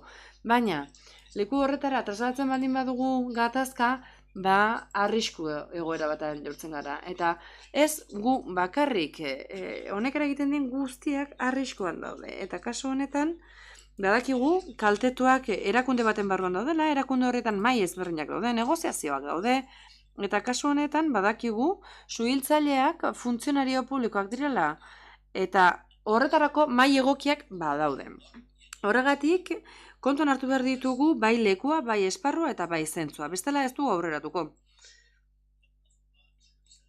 Eta aurreratu nahi badugu, iruditzen zait, kontu hauek guztiak kontuan hartu behar ditugula emaitzak lortze aldera. Hori dela eta guk aldeko bota emango diogu mozoari. Ez daukagulako beste jarrerarik hartzerik, ezin dugu, esaten da bai, bide publikoan dago, ados, baina pertsona hori hor bizi da. Pegatinak agertzen diren leku inguru horretan bizi da, eta hortik jendea pasatzen da, bai, publiko, herritarra pasako dira, baina hor seinalatu egiten da. Hor, bertan bizi diren pertsona daude, eta hori onarte ezina da. Eta iruditzen zait, guk, ezin dugu besterik egin, aldeko bozka ematea ez bada. Asko Josu, bai, Xavier. Eskerrik asko, Txomin eta Txaldeon. Bizikidetzago kontua igual pixkan nik ere ematen ditudanez. Bai, lehenengo eta bain aipatu Eider gertuko dugula, ezagutzen dugula, estimatzen dugula. Eta lehenengo puntuan aipatzen den moduan, gure babesa eta gertutasuna ere erakusteko ez dugula arazorik, erakusten diogu. Ez dira momentu xapmurrak izango oren beretzako, eta alde horretatik, berarekin ere empatia ariketa hori egiten dugula. Hemen egondu dira eztabaida ezberdinak alor espazio, hobeto esan da, espazio publiko pribatua nola ulertzen den, guk ere ongi ulertzen dugu, etxeko buzoian ere kontuak utzi dizkigutelako, eta egia da ez direla momentu xamurrak, eta beraz empatizatzen dugu, eta hori gertutasuna adierazi nahi dugu. Hemen bigarren puntuan aldiz aipatzen dira behintzat mehatxuak eta erabilitako bideak ez omen direla ez demokratiko eta ez politikoak, eta horregatik ez dela egoki ikusten indako protesta modua edo. Nik uste dut, eta alderdi jeltzaletik gogorazi izan zaigu gainera gai hauek bizikidetza batzordean landu behar direla, eta uste dugu gainera aurreikusi zitekela babes osoa ez zela erresa izango, Igorkera aipatu delako informazioa falta da, landu behar da ikuspegi ezberdinak ezagutu behar dira, eta ez dugu denbora hori eduki beraz. Ezaki, guk ere bigarren puntu horrekin ez gaude ados. Eztabaida luzeago baten ondorio, seguru aski adostasunetara iristeko moduan egongo ginen, baino ez genuke ahaztu nahi ere ez, aipatu dena ez, Araba eta Gipuzkoako Suhiltzaileen eskaintza bateratu, lan eskaintza bateratu horretan, aurkeztu ziren €1,75 ez dute azterretak eta gainditu, eta bitarteko suhiltzaileen edo interinoi esaten zaien ez alegia lanean dauden suhiltzaile horien €1,85 ez du gainditu froga. Horrek esan nahi du, orain bertan lanean daudenak ez dutela balio. Uste dut, hori ere kontutan eduki behar dela, eta empatia egiten saiatu gara, eta uste dut baita ere empatizatu behar dugula suhiltzaile horiekin, alegia horietako askok, eta orain bai literalki haien lanpostua galtzeko mehatxua sentitzen dute. Beraz, Eider pasatzen ari den momentu horri, zail hori ukatu gabe, bigarren puntuarekin adostasuna ez dugunez, guk ere abstentziora joko du. Eskerrik asko. Bai, eskerrik asko. Orduan, mozioaren alde.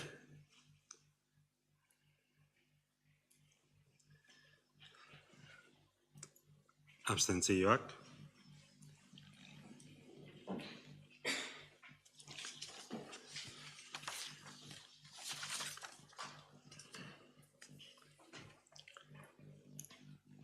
Onaino, gaurko mozioak. Orain dekretuei buruzko berri ematia izan ohi dugu eta horixe tokatzen zaigu. Uste dut Abotxanitzek korreoz adierazi dula interesa, 3 dekretutan nion, nik uste dut zuzenena zuek agertzia dela. Bai, 3 dekreturi buruzko galdera luzatu dugu, bata lehen jardun dugun babestutako etxe horien inguruan izan ere mozioan ikus genezakena eta abenduko hilabete hontako dekretu batzuen arteko zegoen kontradizioa neurri batean aintzat hartuta esplikazio bat uste dut merezi duela zertan oinarritu den dekretu hauek, bai Bilainara eta bestea hori da. Eraisteko obra baimenak mahai gainean zeudela eta ezezkotasuna eskatu zutenetik urtebete beranduago, urtebete luze pasatu den horretan eta uste dut azalpen bat ere beharrezkoa dela, Jaurlaritzatik ere entzun dudan, ez daukat ez du jakintza eduki, lehen aipatu da batzordean jorratzeko gaia bazela eta interesgarria litzateke Jaurlaritzatik ere nolabaiteko adiera egin dutela Hondarribiko udalari eta gero ez dakit ekintzaile edo promotore pribatu hauek egindako urratsak ere jakitea interesgarria litzateke. Eta beste alde batet, hauek bloke batean azaltzea uste dut interesgarria dela, eta gero beste alde batetik 24, 21 edo 2221 dekretua uste dut, ez banago oker, Gabarrari bateko behiategiaren inguruko epai bide baten apelazio rekurtsoa jartzeko dekretua da, eta ez dugunez epaiaren berri uste dut azaldu beharko litzatekela zein egoeretan dagon gai hori, eta dekretua ikusi dugunez honen inguruko informazioa eskatu nahi genuke ere. Bai, nik ere aitortu behar dut eskaria ikusi dudanetik orain arte ez dudala izan beharrainako denborarik gauzak azaltzeko, beraz nik uste dut ez dagoela bat ere arazorik udalerri batzordean esate baterako azaltzeko. Nion, bai, aipatu nahi dudala, lehenbizi aipatu diren 2 dekretuak direla eta aurreko puntu batean agertu direnez, Bilainaran 6 etxebizitza eraikitzeari buruz udal arkitektuak egindako txostenaren arabera, bidezkotzat jotzen dela eskatutako lizentziak ukatzea honako arrazoiagatik, ez? Lur zatian onargarria den eraikigarritasuna gainditzeagatik. Horrela uste dut agertzen dela txostenean, eta hori da arrazoietako bat. Bigarrena, eta bertako eraikuntzaren parametro regulatzaileak ez betetzeagatik, obra lizentziaren kasuan eta eraispen lizentzian baliozko eraikuntza proiektu bati lotuta ez egoteagatik. Nolabait esateko txostenean agertzen da beti ere horrelako etxe eraistea edo botatzea edo egiten denean nolabaiteko proiektu bati lotuta joan beharko lukela eta okerrez baldin banago epe batera aipatzen da horretarako, ez? Eta orduan oinarria Bilainararen kasuan, beraz, aipatzen den lehenengo dekretuan hori da, eta horretan oinarrituta gero da ator alkatearen egazpena, esan ez, baimena ez ematearena. Bigarren dekretuari buruz, bai esan behar dut, 2.8.3.2, hain zuzen, hain zuzen, eta oraingo galderarekin, ez genekien, gainera galdera hori izan zitekeen, bai, aldaketa bat proposatu dela hirigintzatik. Hain zuzen, 2.8.3.2 txostenean, dekretuak, agertzen da txostena, minon ondori hori gabe. Txostenaren ondori hori gabe. Eta hori dela eta, niri pasazidaten sinatzeko, ez estatzeko,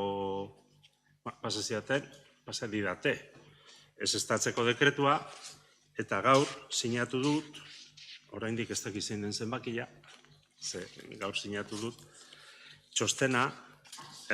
dekretua, txostenaren ondorioarekin.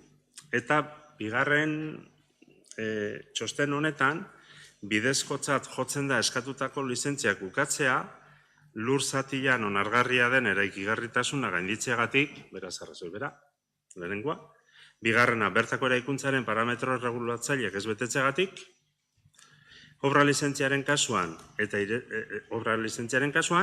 eta ereizpen lizentzian baliozko eraikuntza proiektu bati lotuta ez egoteagatik. Hau da, arrazoi berbera ematen dire baterako eta besterako. Ordan, nik hemen eman ditzakedan azalpen teknikoak mugatuak direla begin bistakoa da, eta horregatikan esaten dizuet bitxosten horietan oinarrituta ukatzia proposatzen zela teknikoki, eta horregatikan baimena ez ematia sinatu da. Esaten dudan berritasun horrekin, berritasuna da, hain zuzen, aipatu didate ondorioa jaso gabe zegoen neurrian, ondorioa jaso hartzela. Nik uste ondo irutzen bale mazaizu, ez dakit hau nahikoa den, bestela udalerri batzordean teknikoki azalpen egokiagoa emango duenik bada, eta egokiagorik, eta zentzu horretan hori izango litzateke lehenengo erantzuna. Eta bigarrena, hori ere uste dut aipatzen denagatik emandako epaia ezagutzen ez den neurrian ezagutarazi behar dela lehenengo, hau da, eskutan jarri behar dugula, denen eskutan, eta bai alde horretatik emandako epaiaren ondorioz eta legelariak aurkeztutako txostena kontuan hartuta apelazio errekurtsoa jartzia erabaki dugu. Nik uste dekretu honek duen mamilan sartzia egokiagoa dela beste modu horretan, ez? Bai txostena, ez dakit ezaguna den, bai epaia bera ikusita. Minon, erabakia apelazio errekurtsoa jartzia izan da, prozesu honetan zehar aritu garen bezala. Ez dakit beste dekretu horik edo, badagoen. Orduan, erreguta galderetara pasako gara, ez dakit badagote dagoen. Ez?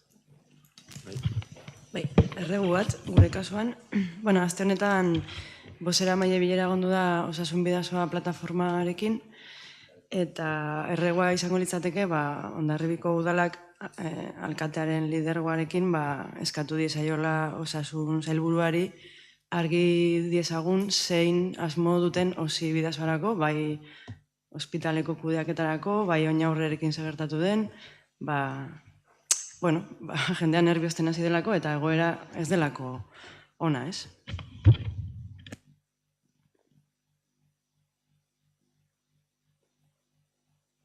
Eskerrik asko aztertuko dugu, konturatzen gara eta zenbait gaitan esperientziak ere esaten digu, bozeramaileak elkartzen garenean eta alkateare elkartzen denean batzutan testu bateratuak lortzia nahiko zaila izaten dela, uste dute erregu horri erantzuteko batera ez horik ez dagoela, hori galdetzeko eta eskatzeko. Eta ez dakit besterik baute dagoen, nik bai labur-labur iruditzen zait kontua eman behar dugula, eman ez dugulako udal batzari, eman ez digulako. Aipatu nahi dizuegu, zuek zuzenean jakin dezazuen, joan den ostiralean, okerrez baldin banago, hilean 16an, bai garbiketa zerbitzuko langile grebalariek, bai enpresak eta bai kasu honetan udal ordezkariok egin genuen bileraren berri. Ez dugu eman edukia zein izan den, ez dugu azalduta, iruditzen zait egokia dela adieraztea. Hiru alde horiez gain izan zen Jaurlaritzako lurralde ordezkaria bitartekari modura beste bilera batzutan aritu zen bezala. Bai azaroaren 11an, 15an eta 17an egin genituen bileretan, eta azkeneko bilera hori hilean 16an izan genuen. Eta hor, akordio edo aurre akordio batera iritsi ginen. Eta nahi dut adierazi, akordioaren ataletatik, behintzat aipagarria denak izan daitezke, baina bai garrantzi berezia dutenak. Lehenengo, gaztelaniaz idatzita dago, conforme a la propuesta formulada por el Ayuntamiento. Hondarribiko udalerriak adostuta, 2026ko 5 urtekorako soldata igoera bat onartzen da. 2022an soldaten berrikuspena 3,5, 2023 4,5, 2024 5,5, 2025 5,5, 2026 6,5 berrikuspen horrek erreferentziatzat dauka soldata aurreko urte bakoitzerako funtzionarioen mailak, udaleko funtzionarioen mailak onartutako igoerak. Se garantiza. Bigarrenik, bermatzen da erosahalmenaren bermatzen da erosahalmena 2022tik 26ra. Hau da, 5 urteko horretan erreferentziatzat hartuta KPI-a, urte bakoitzeko KPI-a eta aurrekoa, enpresa esleipendunak, 2026ko esleipendunak eta urte horretako aurre kontuaren kontra, erreferentzia horren ordaina sari osagarri bat emango du. Horretarako KPI-aren gorakuntzaren eta onartuko da. 2022, 3,5ko soldata berrikuspena, 2021-erakiko 100% berrikuspena KPI-an. 2023, 4,5, 150ko bermea KPI-arekiko, 2025 5,5, berme diferentziala KPI-arekiko 150, 2025 5,5, berme diferentziala 100 eta 2026 6,5, 100ko bermea. Eraginpeko langileren bat erretiro hartuko balu 2025ko abenduaren 31 arte, zenbateko osagarri bat ten finikitua emango zaio.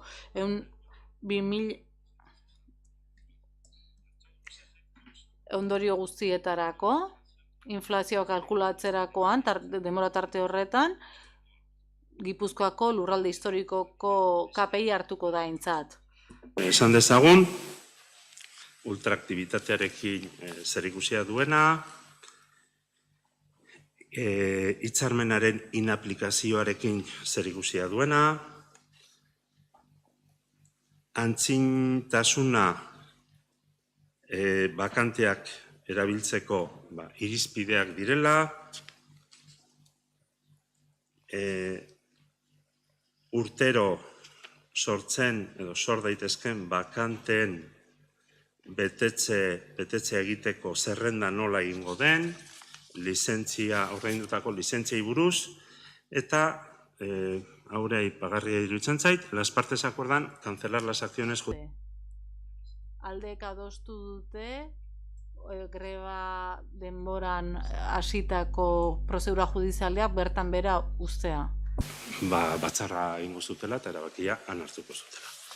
Orduan, egoki iduritu zait, orain, zuen pazientziaz pixka bat baliatzea, hori jakinarazteko. Eta ondo iruditzen bali mazaizue, gaurkoa bukatutzat emango dugu, eskerrik asko egindako lanagatik, berriz esango dut, esan beharrez nituenak, esan balin baditut erretiratzeko, asmo guztia dudala, inolaz ere, eta nik uste dut elkar ezagutzen dugula, aspalditikan, eta nire asmoetan ez dago, ez alkate, pertsona modura inor gutxiazteko asmorik, eta alaxe egin balin badut, barkamena eskatzen dut. Ondo iruditzen bali mazaizue, orduan bukatutzat emango dugu, gabon, egu berri on, urte berri on, eta bai, mila esker.